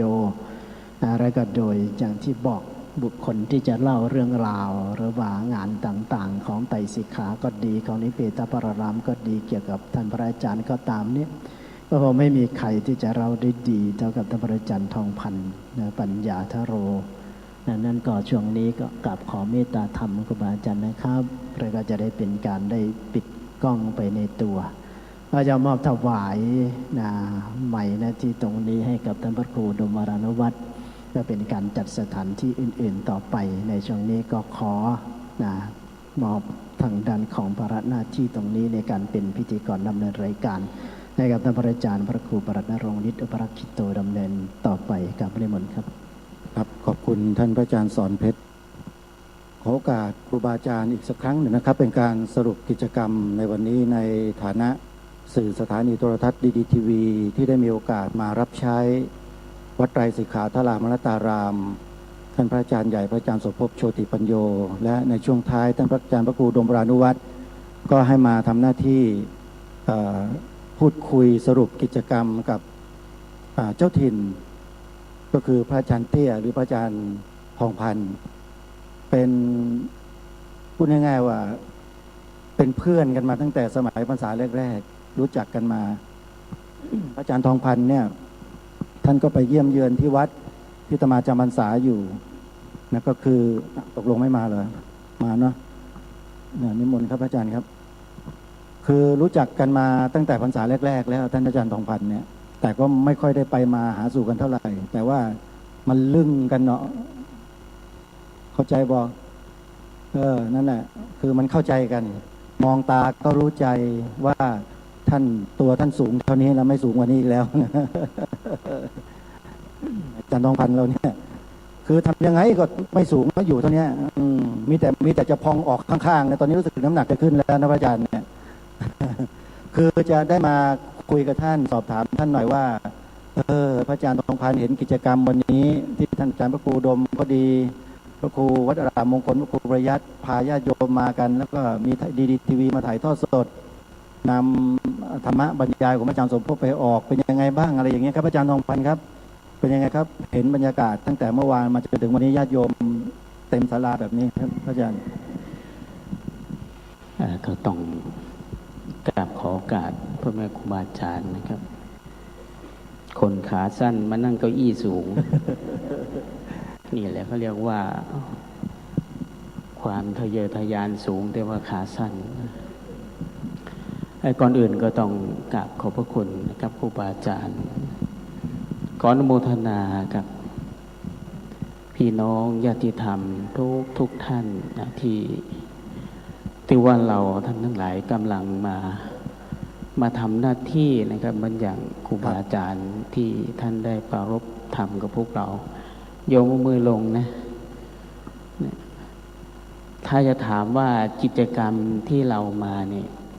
ก็คือในความรู้สึกนึกคิดเมื่อวาน อาตมาก็พูดผมก็พูดว่าหลวงพ่อท่านก็นั่งอยู่ตรงนี้แหละอาตมาพูดว่าแต่ก่อนเนี่ยกิจกรรมงานวันนัดพบงานวันวิสาขะคือกิจกรรมงานปฏิบัติธรรมที่วัดนิเพศก็ดีที่ไตรสิกขาก็ดีผมก็เลยระดับสติปัญญาผมเลยเปรียบเทียบว่าแต่ก่อนเนี่ยหลวงพ่อเปรียบเสมือนคนเชิดหนังตะลุงนะตัวละครแต่ละตัวที่จะมาเล่นเนี่ยรับบทบาทเนี่ยหลวงพ่อเป็นคนกำกับหมดนะแต่เดี๋ยวนี้นี่คนเชิดหนังตะลุงนี่เชิดไม่ได้ครับเราเองก็ต้องอาศัยวิธีการที่หลวงพ่อท่านดำเนินการไว้นะนี่อย่างพวกเรามาปฏิบัติธรรมครูบาอาจารย์มาทำหน้าที่เนี่ย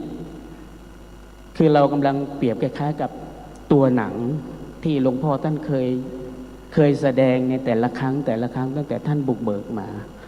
นะผมก็เลยแบบว่าตัวหนังนี่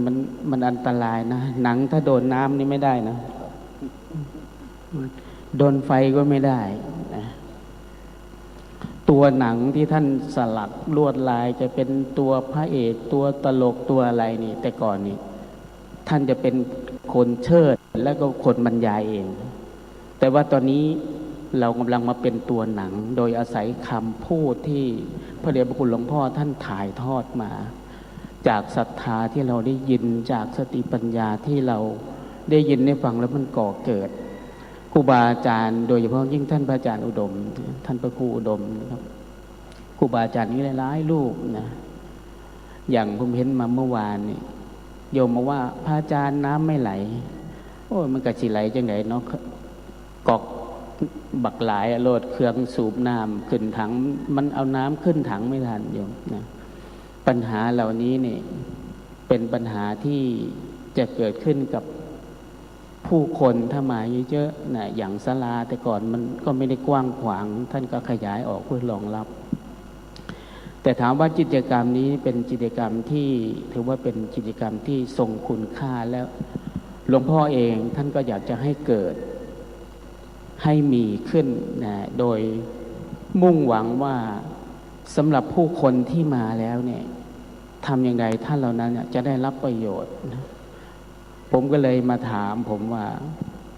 ผมมารู้จักครูบาอาจารย์นี่มาอยู่มาอาศัยนี่เราเป็นตัวหนังตะลุงประเภทไหน นะแล้วเราอยู่แล้วเราได้ประโยชน์อย่างไรสิ่งที่ครูบาอาจารย์ท่านปลูกฝังแนะนำมาเราในฐานะที่เป็นผู้อยู่อาศัยเราซึมซับได้มากน้อยแค่ไหนงานอย่างนี้นะครับมันจะขับเคลื่อนไปไม่ได้ถ้าขาดบุคลากรที่มีองค์ความรู้ที่สมบูรณ์นะเหมือนอย่างท่านพระครูท่านพูดพระอาจารย์เองท่านเอาความรู้ที่ท่านมีตั้งแต่เป็นฆราวาสในการปกครองผู้คนก็ดีนะครับเมื่อท่านมาบวชแล้วเนี่ยการบริหารจัดการบุคลากรองค์ความรู้ที่ท่านนำมาใช้เนี่ยท่านก็นำมาจากหลักคำสอนในทางพระพุทธศาสนาท่านพูดอยู่เป็นประจำตั้งแต่สมัยที่ท่านพูดได้ท่านบอกว่าพวกท่านทั้งหลายมาอยู่ที่นี่เนี่ยมาทีหลังเนี่ยต้องระลึกนึกถึงการเสียสละของผู้ที่มาบุกเบิกสร้างสรรค์ไม่ว่าจะเป็นต้นไม้ไม่ว่าจะเป็นถนนตลอดทั้งศาลาเสนาสนะทั้งหมดทั้งมวลเนี่ย ท่านบอกว่ามันไม่ได้มาด้วยความง่ายดายสิ่งเหล่านี้มันมาด้วยความยากลำบากมันเกิดจากศรัทธาของพุทธบริษัทที่มีต่อพระพุทธศาสนาศรัทธาเหล่านั้นที่เขามีให้กับพระพุทธศาสนาในเมื่อเราเป็นผู้อาศัยท่านบอก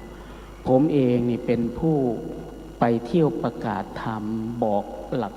คำสั่งสอนของพระศาสดาสัมมาสัมพุทธเจ้าแต่พวกท่านทั้งหลายที่อยู่ที่นี่ท่านบอกพวกท่านก็ต้องเป็นผู้ที่ให้ธรรมด้วยนะอย่างครูบาอาจารย์อย่างญาติโยมมาวันนี้เนี่ยเราจะปฏิเสธไม่ได้เลยว่าสิ่งที่เกิดขึ้นมีขึ้นส่วนหนึ่งก็มาจาก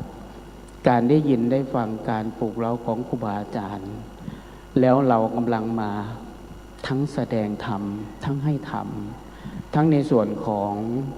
ครูบาอาจารย์ก็ดีญาติโยมก็ดีนะฉะนั้นอันนี้ไม่ได้เป็นการแก้ตัวนะเพราะว่าถ้าผู้คนมาเยอะๆเสนาสนะก็ดีแต่ก่อนนี่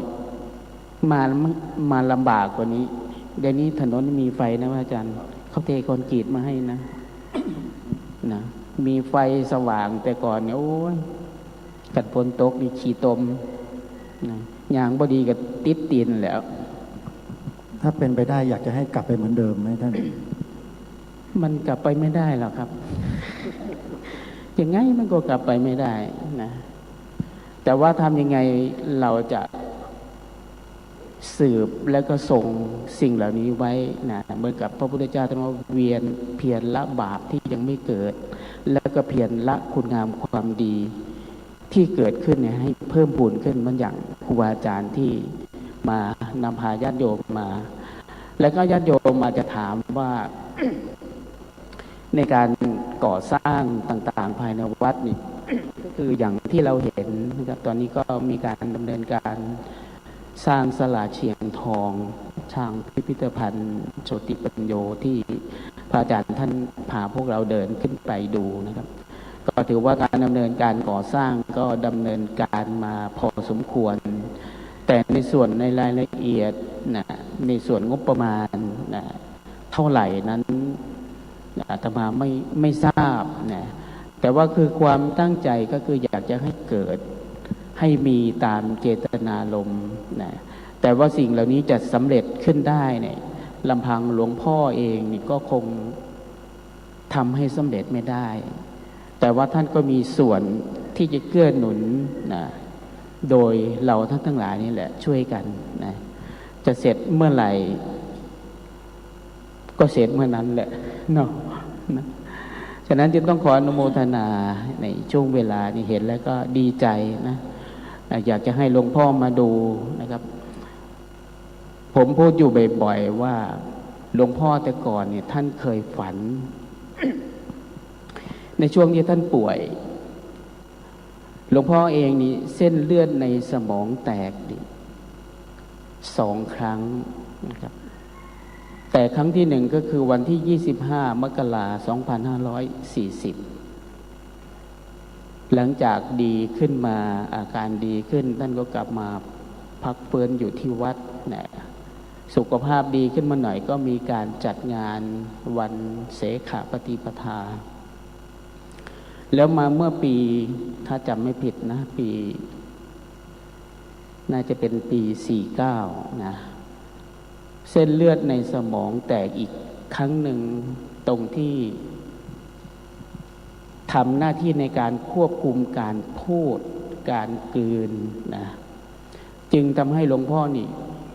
ฉันอาหารลำบากพูดลำบากนะ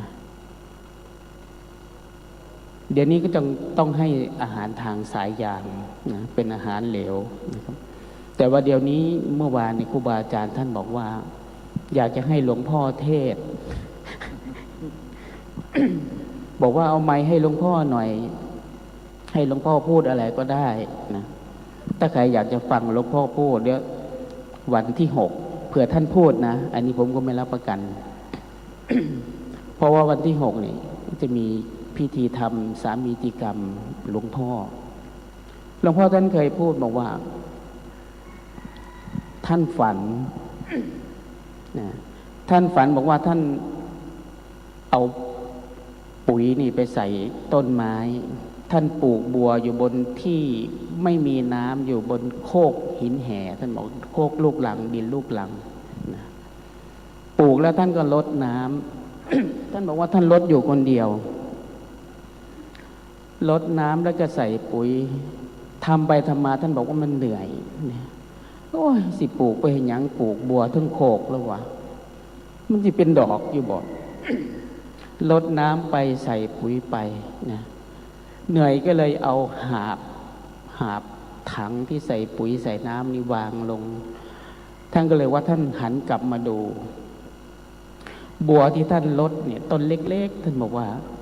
มันออกดอกนะ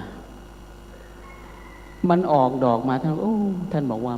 ไม่เสียแรงที่เราเหน็ดเหนื่อยทุ่มเทในการปลูกเนาะก็คง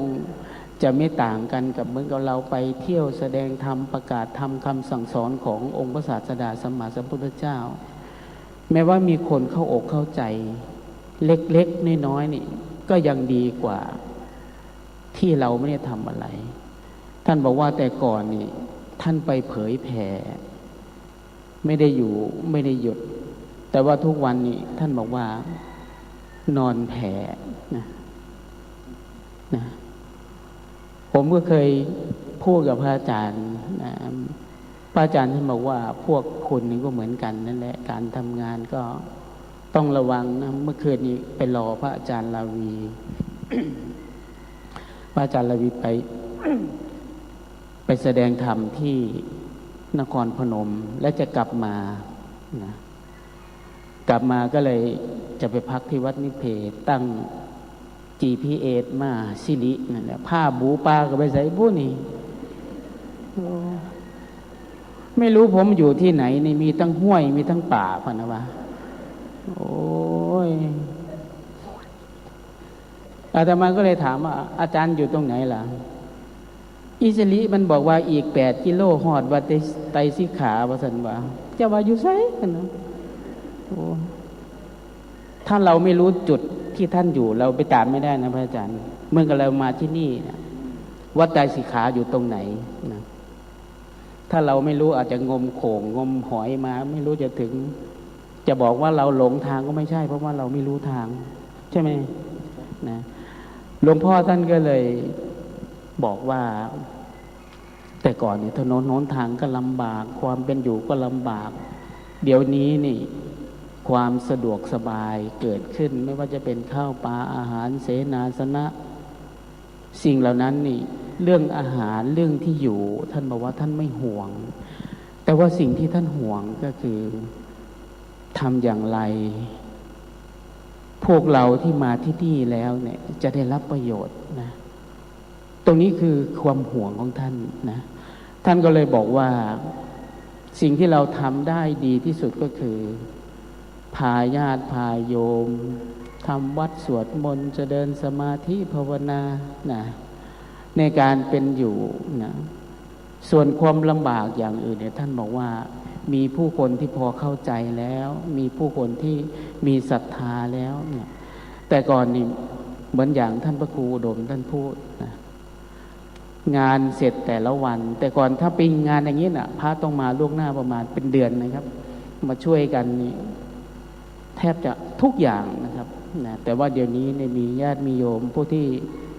มีความเข้าใจนะครับเสียสละมาช่วยเหลือจะเป็นทางโรงครัวก็ดีเจ้าหน้าที่ที่คอยมาอำนวยความสะดวกทางเทศบาลทางโรงพยาบาลก็ตามนะก็ถือว่าท่านบอกว่าก็คงจะคุ้มค่าสำหรับการเหน็ดเหนื่อยในการไปให้ธรรมะนะฉะนั้นโยมมาที่นี่ขอให้โยมได้เอาธรรมะกลับไปใช้เด้อครูบาอาจารย์ที่พาท่านมานี่ก็พามาเพื่ออยากจะให้เราได้รับประโยชน์โอ้ยกูบ่มาอีกเดี๋ยวจะเป็นมายากวัดอันนี้หลงทางก็หลงทางเขาก็บ่ได้กินน้ำก็บ่ได้อาบสาดก็บ่มีนังนะก็ต้องขออนุโมทนากับโยมเมื่อวานนะที่ทำบุญเสือมาอาตมาวัดที่ทำบุญโยมเอาบุญไปหมดเลยอาตมาเลยบ่ได้ทำบุญจักบาท เมื่อวานนี้ไปซื้อเสือมาที่โยมบริจาคมานะ21,300 บาทนะมีแต่เงินโยมเมิดเงินอาตมาบ่มีจักบาทสาธุนะแต่ว่าอาตมาบัดได้หนาโยมบัดได้บุญโอ้ยอยากอายเด้เนาะอาจารย์ฉะนั้นและสิ่งเหล่านี้แหละศาลาที่เราได้อยู่ก็ดีนะเสื่อที่เราได้นั่งก็ดีนะครับมันเกิดขึ้นจากศรัทธาของพี่น้องสาธุชนที่ได้ยินได้ฟังและอาศัยการนำพาของพ่อแม่ครูบาอาจารย์นะได้มาช่วยกันไม่ว่าจะเป็นการก่อสร้างก็ดีก็คงจะดำเนินการไปเป็นช่วงๆก็ถือว่าดำเนินการไปพอสมควรนะอันนี้ก็ต้องขออนุโมทนากับครูบาอาจารย์โดยเฉพาะยิ่งท่านพระอาจารย์อุดมนะครับทุกอย่างก็ต้องมีปัญหานะอะไรที่จะได้มาด้วยความง่ายดายไม่มีหรอกนะวัดแห่งนี้ก็เช่นในการหลวงพ่อทุ่มเทมาก็เพื่อจะให้เป็นสถานที่รองรับผู้ใฝ่ศีลใฝ่ธรรมและท่านเคยเขียนไว้เพียงแมกไม้ฉ่ำชื่นในผืนป่าเพียงทาราเจิ่งขังทั้งเย็นใสเพียงได้ยินเสียงนกเริงร้องก้องแนวไผ่เพียงเพื่อให้ผองมวลมิตรใกล้ชิดธรรมแต่ว่ากว่าจะเกิดบรรยากาศอย่างนี้มาได้ก็ต้องอาศัยพลังศรัทธาที่ประกอบไปด้วยปัญญาของพ่อแม่ครูบาอาจารย์ตลอดทั้งพระเจ้าพระสงฆ์ญาติโยมผู้ที่มองเห็นคุณค่าเบื้องอย่างวันนี้ฉะนั้นจึงต้องขออนุโมทนากับครูบาอาจารย์ทุกรูปนะขออนุโมทนากับญาติโยมแล้ววันนี้ได้ยินท่านพระครูบอกว่าจะให้โยมใส่บาตรถ้าฝนไม่ตกนะถ้าฝนไม่ตกนะเพราะว่ากิจกรรมในการเป็นอยู่ก็จะอยู่ในอย่างนี้แต่ว่าวันนี้ถือว่าพิเศษนะเป็นอีกวันหนึ่งที่เราได้ยินได้ฟังครูบาอาจารย์ในหลายโลก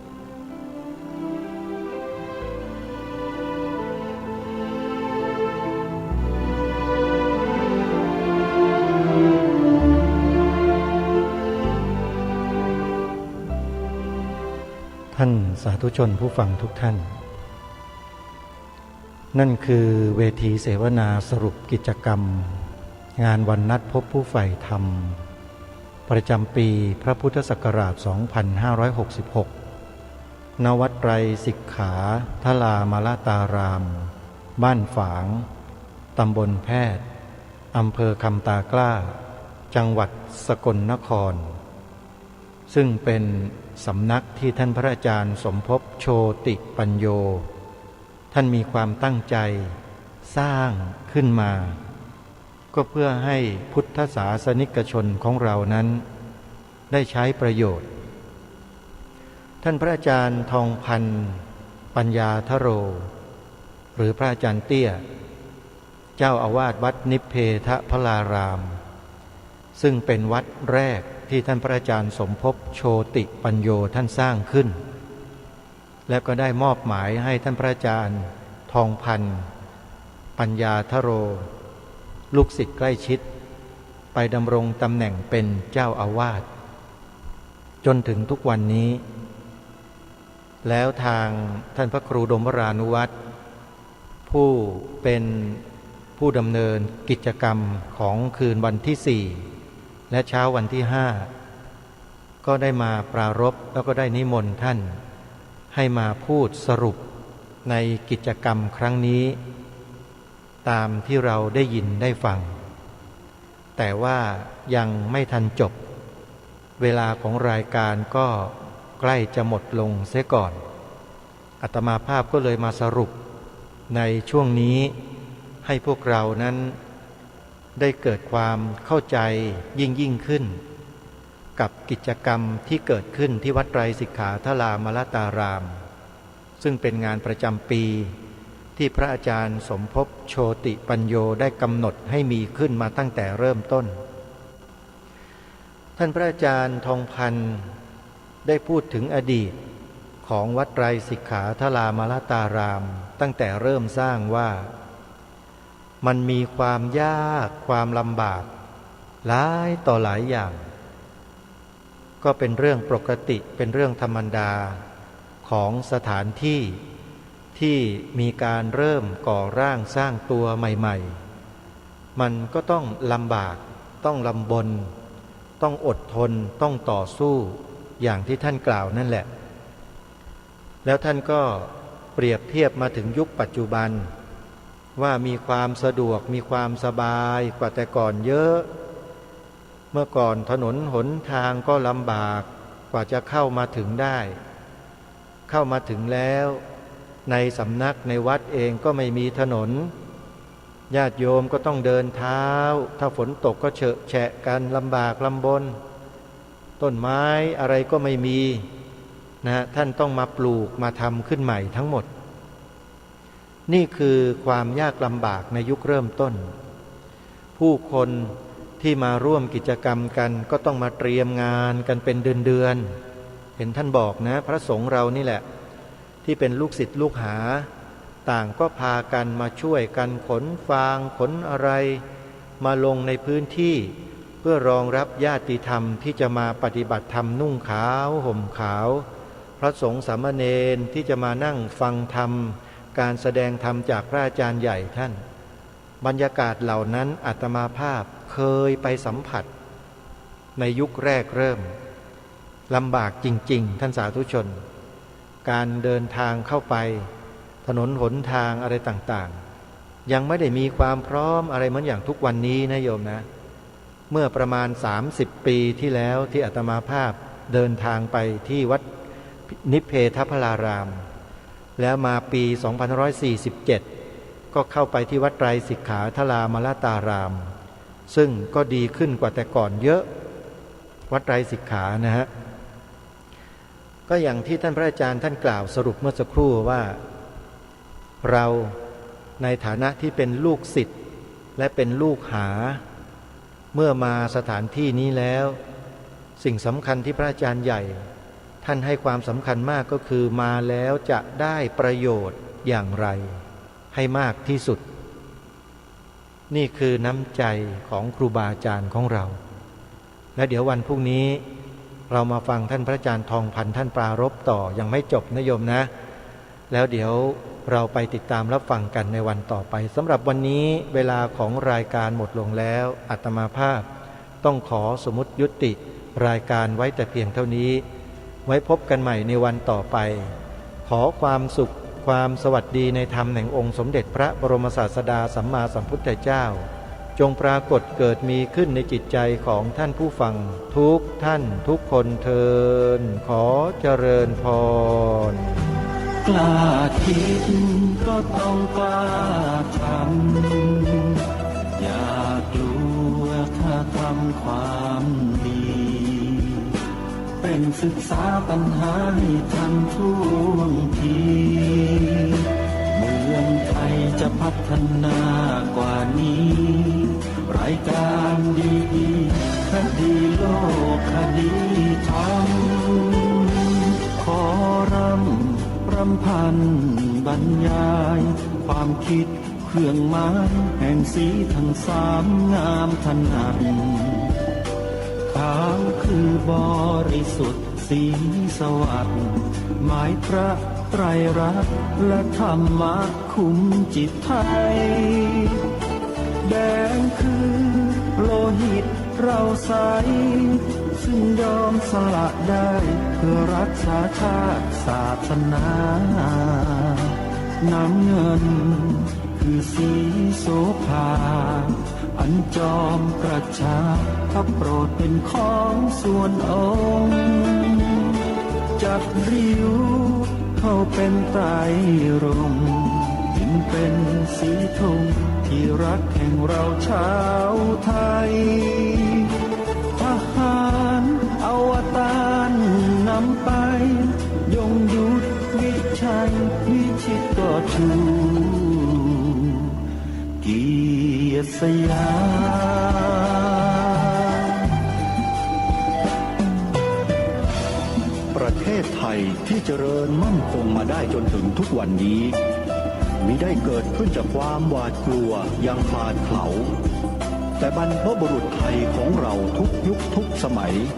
ล้วนแต่มีความกล้าหาญและชาญฉลาดปกป้องเอกราชสร้างชาติให้เกิดความมั่นคง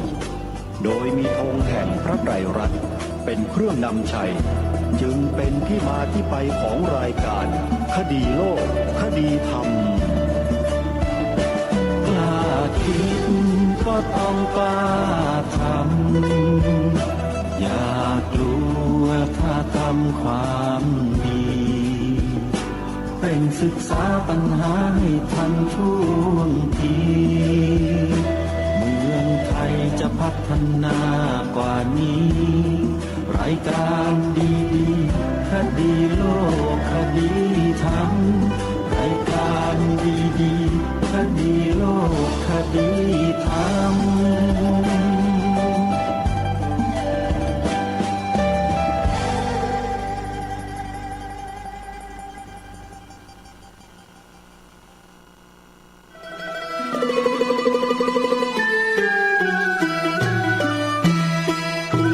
ขอเชิญร่วมทำบุญสร้างกระเบื้องดินเผาธรรมชาติบันไดพญานาควัดโบสถ์ชัยมงคลตำบลมะเขือแจ้อำเภอเมืองจังหวัดลำพูนแผ่นละ50 บาทตารางเมตรละ500 บาทร่วมทำบุญได้ที่ธนาคารกสิกรไทยหมายเลขบัญชี110-333-5287ชื่อบัญชีวัดโบสถ์ติดต่อสอบถาม092-565-4536หรือสอบถามทางไลน์ ID @209LIMJR การก่อสร้างบันไดนาคราชสู่พระนิพพานณปริยนันทธรรมสถานในครั้งนี้จึงนับว่าเป็นรากฐานแห่งความสมบูรณ์แห่งบุญอานิสงส์ในกองบุญครั้งนี้ส่งผลให้ผู้ร่วมสร้างมีชีวิตและทรัพย์สินที่มั่นคงแข็งแรงมีฤทธิ์เดชตบะมีทรัพย์ในดินสินในน้ำได้รับการคุ้มครองจากพยันตรายทั้งปวงเหมือนดั่งองค์นาคราชปกป้องพระพุทธศาสนาปลอดภัยจากอันตรายทั้งปวงทั้งโลกนี้และโลกหน้าทั้งยังเป็นการค้ำชูพระพุทธศาสนาให้มั่นคง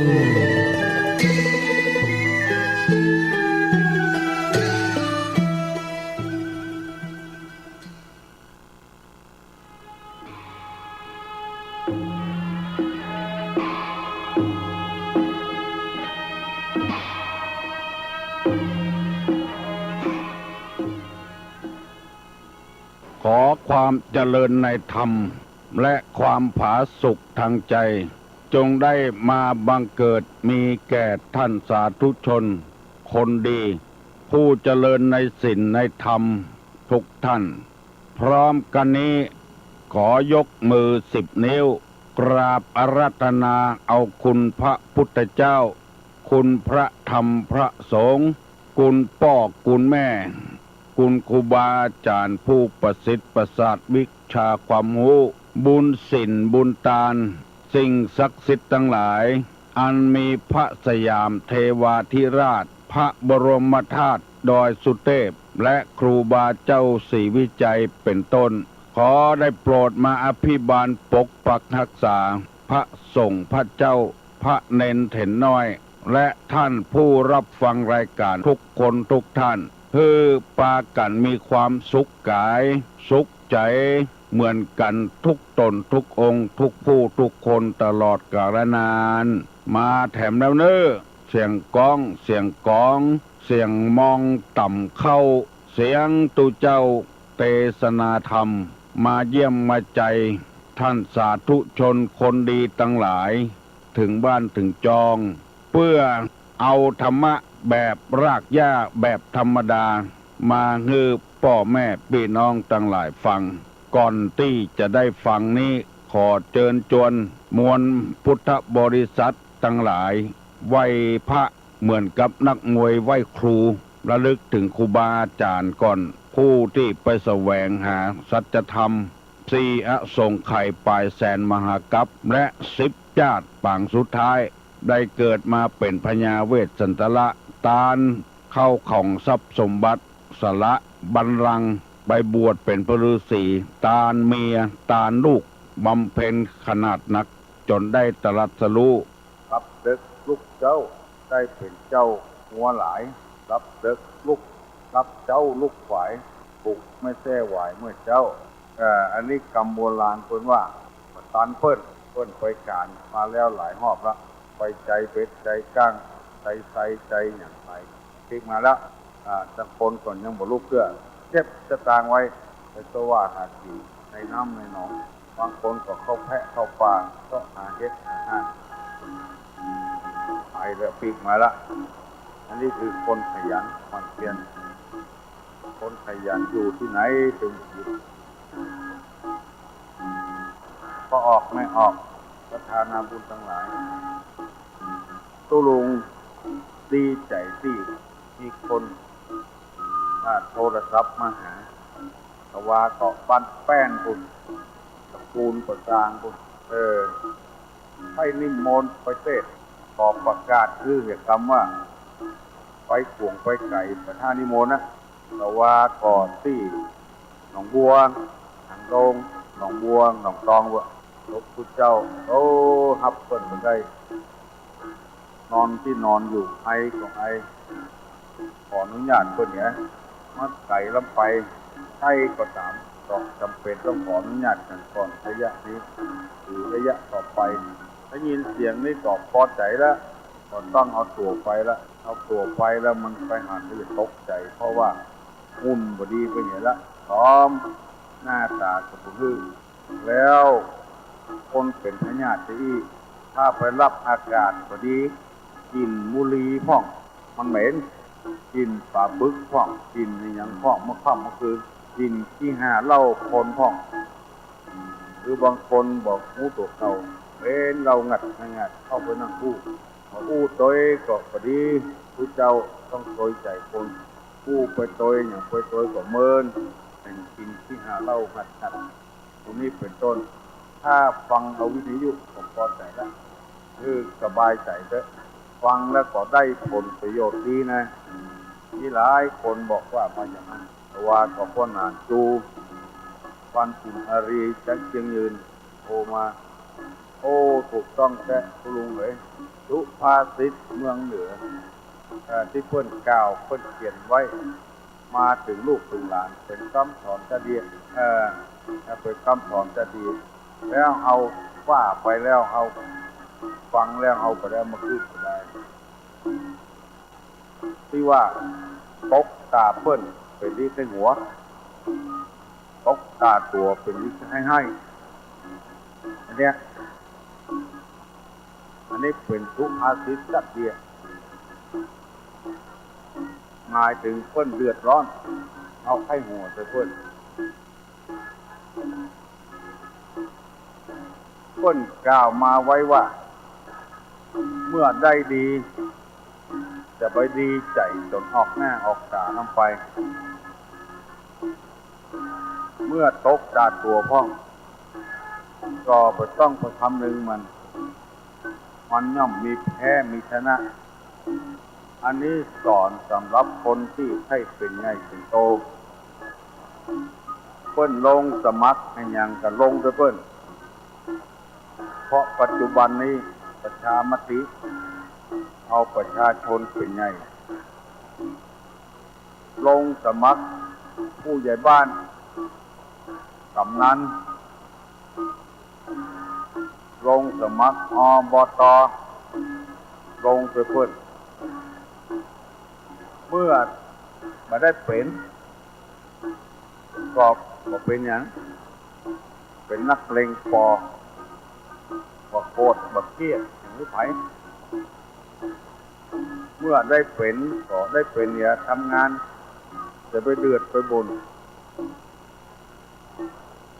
คำเดียวกับพ่อหลวงคำเดียวกับกำนันคำเดียวกับอบต.หมู่นี้เป็นต้นสุภาษิตนี้เกิดขึ้นมาเพราะว่าเมื่อเขาให้เป็นเพื่อเลือกเอาแล้วเขาได้เป็นแล้วก็ฮื้อโกนฮื้อเดือดอุตส่าห์ทำการทำงานไปจนหมดอายุของเราเมื่อเขาบ่ได้เป็นก็จะไปโกรธจะไปเครียดจะไปทอดกรรมกับตำเวรหรือไผมีหลายคนทุลุงเคยได้ยินเคยไปช่วยงานวัดงานวางานศพงานศาสตร์เพิ่นมีการกระปั้นกระจองขึ้นหอใหม่เงินใหม่แต่งงานหมู่นี้ตั้งไปช่วยไม่ใช่นั่งพอก็ได้ถึงเวลากินข้าวก็กินข้าวไม่ใช่อย่างนั้นช่วยเพิ่นวิทย์เข้าตรงองค์ครัววิทย์ไปยืมเป็นยืมถ้วยยืมช้อนใส่ทุกอย่างมาไปหลังนี้เพิ่นมีการคัดเลือกอบต.เลยล้นไปคัดไปเพิ่นตัวเองก็ว่าตัวแน่ละปากกดว่ามาได้สักคำเลยโกรธเพราะมดวัดก็บอกเข้าพระเจ้าก็บอกไว้มิ่งหมดอันนี้คือสุภาษิตเพิ่นว่าตกตาเพิ่นเป็นดีให้หัวตกตาตัวเป็นดีให้สำคัญคิดว่าตัวนี้แน่ละลวกแล้วฉลาดแล้วผู้นี้เป็นต้นตกลงว่าจะไปเยอะอย่างนั้นตาไผ่ตามันมีดนี่มันไม่ใช่ว่าใช้การได้ทุกอย่างมีดงกนี่ก็เอาไว้ฟันไม้จะเอามาเหลาต้องก็ใช้ไม่ได้ต้องใช้มีดเหลามีดเน็บก็เอาไว้ฟันไม้ไว้จักตอกมีดงงก็ไว้ฟันหญ้ามันเป็นมีดเหมือนกันแต่ว่ามันดีเป็นคนอย่างคนเฮานี่มันก็ดีเป็นคนอย่างดีทั้งช่วยการงานกับบ้านกับจองมีถ้าว่าไก่ตามบ้านตุลุงนี่ก็มีหลายคนพอเนี่ยอย่างมาได้แล้วก็เลิกอย่าเลยบักเขาวัดเขาวาไปช่วยการงานไว้อันนี้นักแก่พ่อคือเอาสุภาษิตนี้มาเป็นคำสอนของเราตกตาเพิ่นเป็นที่ให้หัวตกตาตัวเป็นที่ให้เพิ่นได้ไปก็เพิ่นได้ไปเนี่ยไม่เพิ่นให้หัวเสียตกตาเฮานี่ก็พยายามอย่าไปแสดงตัวอย่างท่านมันเดือดการแสดงตัวอย่างท่านเรียกว่าหันแก่ตัวหันแก่ได้ไม่ได้ตั้งใจเพื่อจะทำงานเพื่อสังคมแต่ใต้ก็จ้างไม่ได้ก็จ้างก็เนี่ยการอย่างเรานะครับเพื่อจะให้เพื่อนพิสูจน์คุณงามความดีของเราต่างๆเพื่อพิสูจน์คุณงามความดีแล้วก็บ้านจองก็เจริญขึ้นเขาว่าเตอะอย่างหมูนี่เป็นต้นให้ดีก็ได้เอาอยู่ในบ้านหันเขาต้องเอาเฮาว่าพ่อพยายามอันนี้เป็นสุภาษิตแล้วคำสอนในทางพระพุทธศาสนาแต่ว่าได้เอาคำว่า ได้กำเอาคำว่าคุณธรรมที่เป็นเหตุหรือได้ยศบรรดาศักดิ์นั้นมีอยู่4-5 อย่างเอามาเสนอให้พี่น้องทั้งหลายคือ1มีศีลสมบูรณ์2เป็นคนละเอียด3มีไหวพริบดี4มีความประพฤติเทียมตน5ไม่ดื้อกระด้างอันนี้เป็นเหตุคือเกิดคุณธรรมได้รับยศขึ้นเพิ่นมองหันแล้วยศถาบรรดาศักดิ์เพิ่นเลือกเอาคนเดียวเพิ่นที่เลือกได้ไปแล้วอันนั้นที่เรียกว่าพวกมากรากไปก็เป็นไปแล้วก็มีไผเคารพนับถือไปได้ศีลก็จะหาสมบูรณ์บาละเอียดโดยไหวพริบก็จะหาดีประพฤติเทียมตนทุกคนกระด้างกระเดืองไล่ไปแล้วก็อย่างนั้นมีสาระมีประโยชน์ทุกอย่างเป็นที่เพิ่งมาได้เอาเป็นประธานนี่ตัวบุญตัวพระเจ้าแล้ววันนี้จะได้นำมาเสนอข้อหนึ่งยศลาภคาถานี่เป็นนัยยะที่2เป็นข้อที่2ว่าด้วยคุณธรรมที่เป็นเหตุที่คนได้ยศน่ะ1ขยันหมั่นเพียร2บ่ขี้คร้านไม่เกียจคร้าน3ไม่พลั้นพรึงในคราวมีอันตราย4มีความประพฤติไม่บกพร่อง5มีปัญญาเฉียบแหลม5ข้อนี้อันนี้เป็นทำในอย่างนึงเพราะว่านี่ทำในนึงข้อนี้ทำในนึงแล้วจะได้อธิบายให้พี่น้องทั้งหลายฟังว่ามีความหมายว่าจะได้คุณธรรมเป็นเหตุจะได้ยศขยันหมั่นเพียรไม่เกลียด2ไม่เกลียดคร้าน3ไม่พลั้นพรึงในคราวมีอันตราย4มีความประพฤติไม่บกพร่อง5มีปัญญาเฉียบแหลม5ข้อนี้จะได้อธิบาย1ขยันหมั่นเพียรเสมอต้นเสมอปลายปัจจัยอย่างที่เขาว่าตะกี้มันเนี่ยการกวัตวากับอันประจองพอเปิ้นเลือกก็ได้สักกรรมก็เลยก็ขยันหมั่นเพียรไปนี่ละ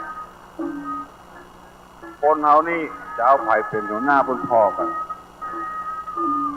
แต่ก่อนนี่มีงัวต่างมีม้าต่างงัวต่างม้าต่างนี่เพิ่นจะเลือกเอามันไม่เกิดขึ้นคนเดียวมึงน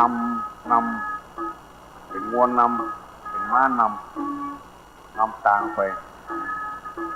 ตัวใดได้เป็นงัวนำนี่ยังแขวนหน่อยใส่ครัวบนนัก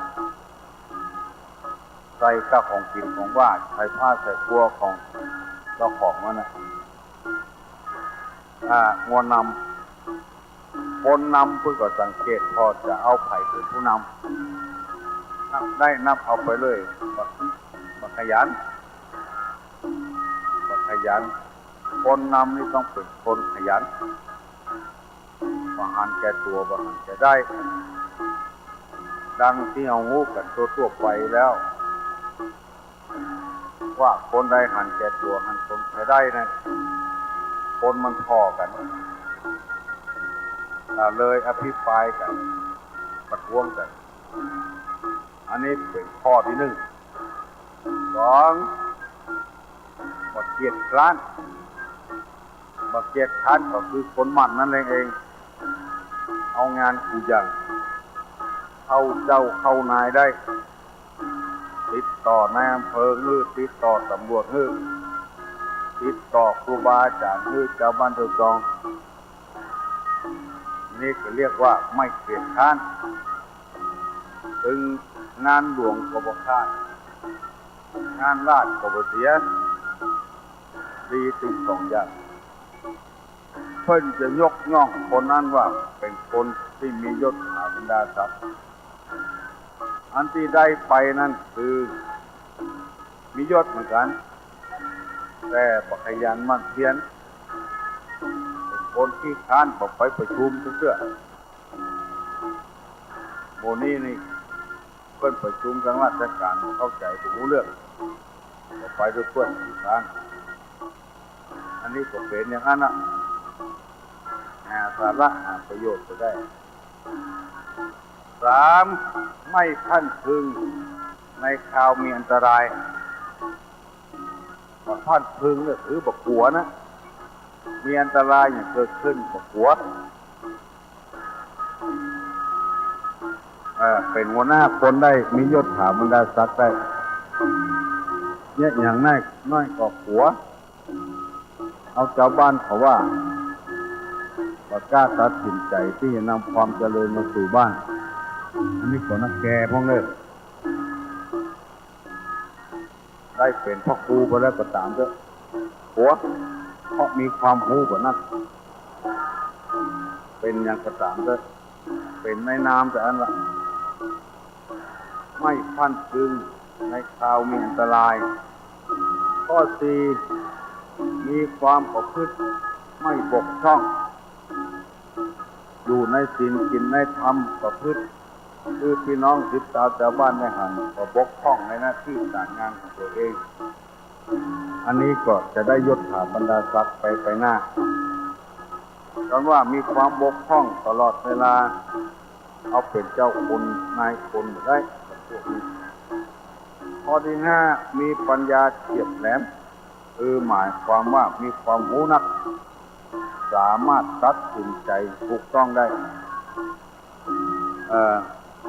เอาจะหันว่าคนมันบ่เหมือนกันอย่างที่เรารู้กันกองทุนเงินล้านเพิ่นเอาลงมาในบ้านไปตั้งคนใดคนหนึ่งเป็นประธานบ่มีปัญญาเฉียบแหลมอย่างว่าคือคนกู้ไปยืมไปเป็นหนี้เสียไปหมดผมมาใช้เงินล้านเหมือนกันบ่เจริญบางหมู่บ้านนี่เงินล้านเหมือนกันเจริญขึ้นจากล้านมาเป็นล้าน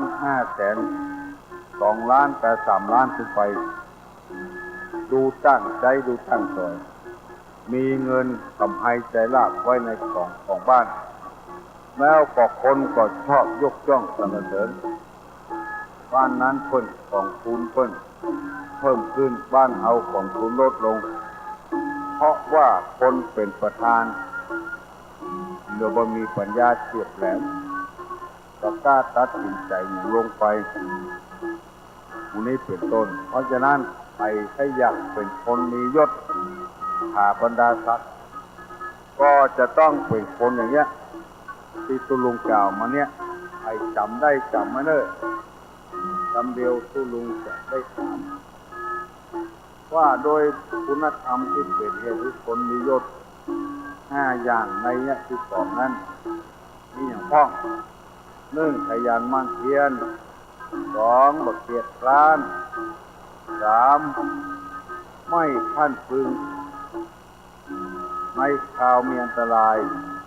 4มีความประพฤติไม่บกพร่อง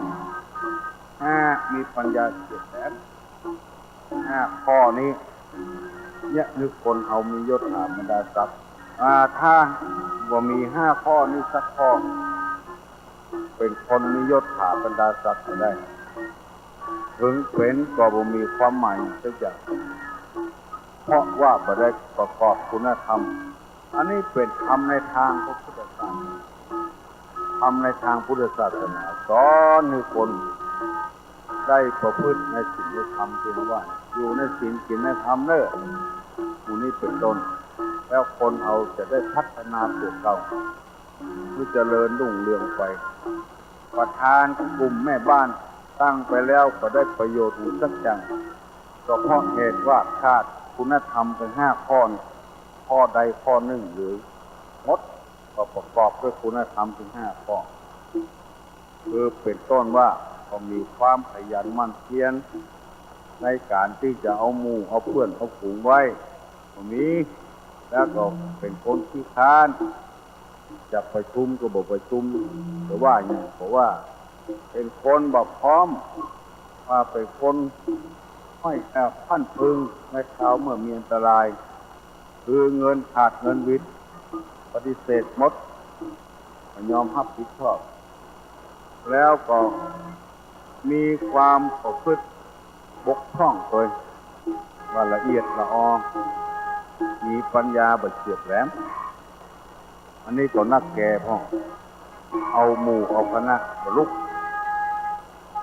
บ้านอื่นบ้านไก่ควรลุกบ้านอื่นบ้านไก่บลุกเพราะเหตุว่าเขามีปัญญาเฉียบแหลมพนมมือขึ้นเน้อตุลุงจะหื้อปอนแล้วอายุวัฏโกธนะวัฏโกสิริวัฏโกยัสสะวัฏโกพละวัฏโกวันนะวัฏโกสุขะวัฏโกโหตุสัพพตาทุกขโลกาพญาเวลาโสกาจันตุจุปัตตวาอเนกาอันตรญาปิวินาสันตุจเตจสาใจญะสิทธิธนังลาพังโสถีภกยังสุขังพลังสิริอายุจวันโนจะโปกังวุฒิจยะสวาสตาวาสาจะอายุจจีวะสิทธิภวันตุเตวุธาปจายโนจตาโลธรรมาวัฏันติอายุวันโนสุขังพลา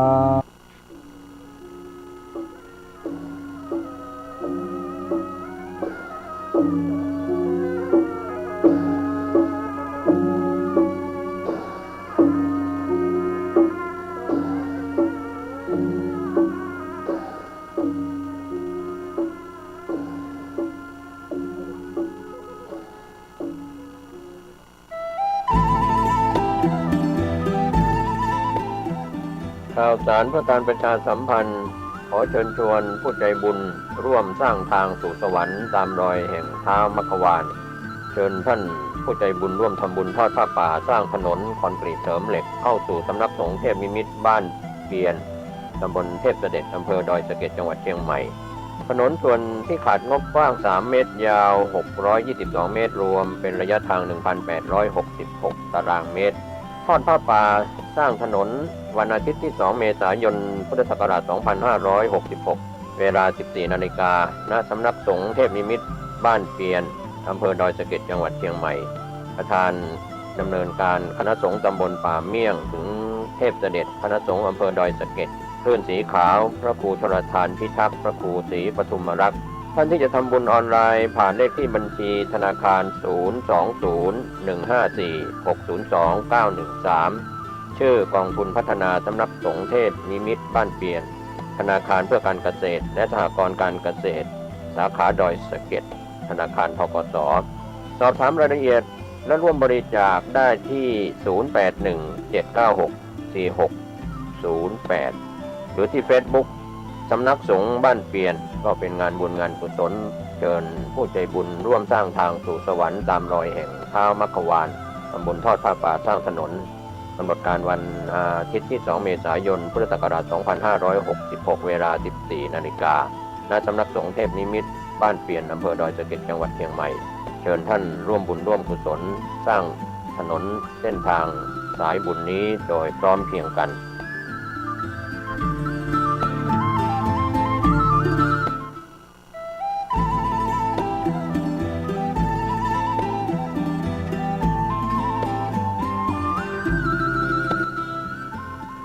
ข่าวสารเพื่อการประชาสัมพันธ์ด้วยพลังพุทธานุภาพธรรมานุภาพสังฆานุภาพเทวานุภาพนาคานุภาพแห่งบรมครู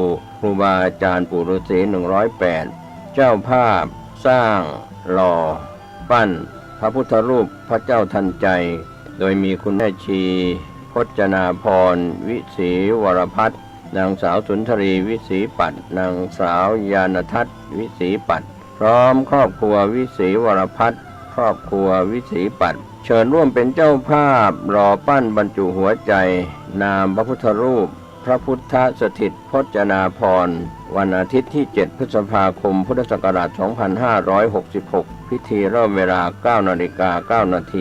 ร่วมสร้างบุญได้ตั้งแต่วันนี้เป็นต้นไป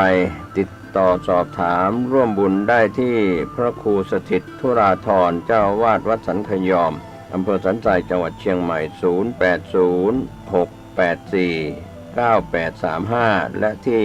พระครูประหลัดกิติพงศ์กิติโสพโนด็อกเตอร์ผู้ช่วยเจ้าอาวาสวัดสันขยอม0962629694เชิญท่านร่วมบุญร่วมกุศลในคราวครั้งนี้โดยพร้อมเพรียงกัน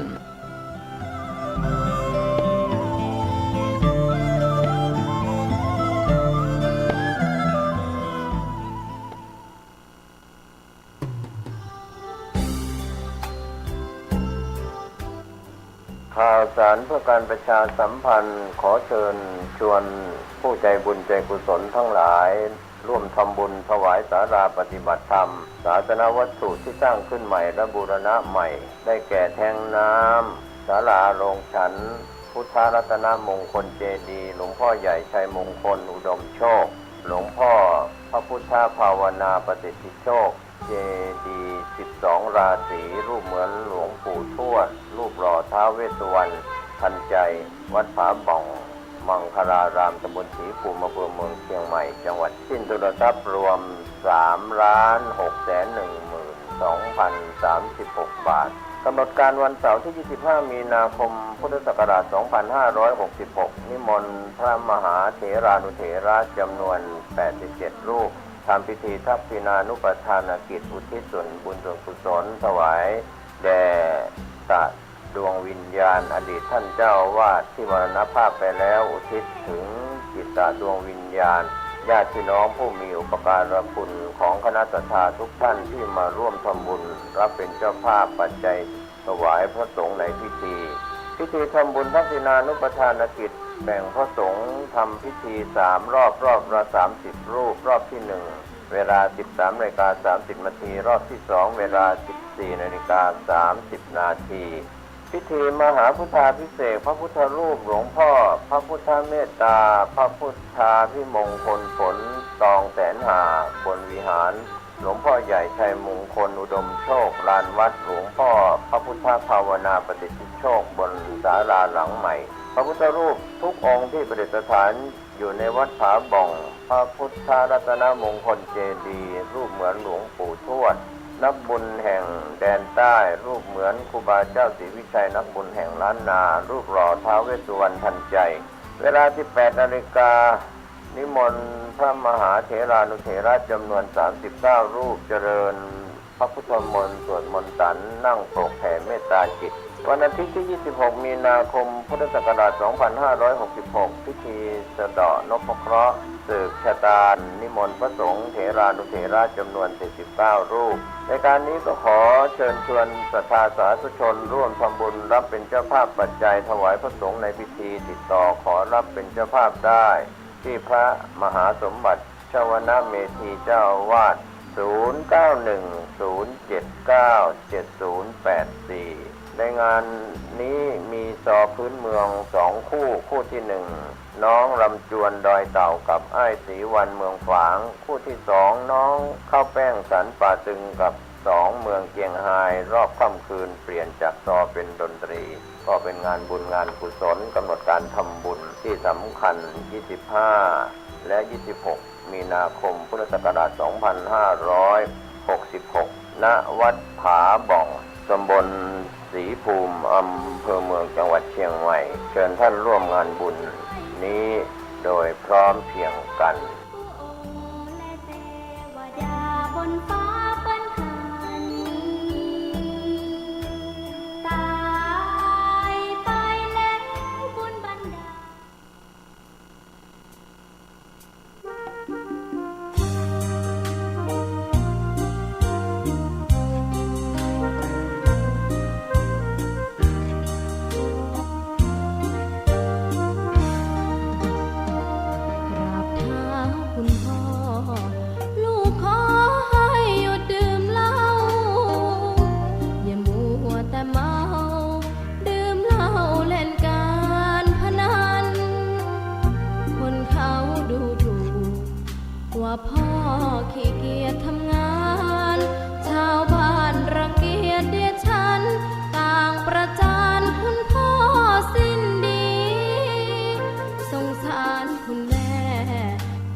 ามหนแค้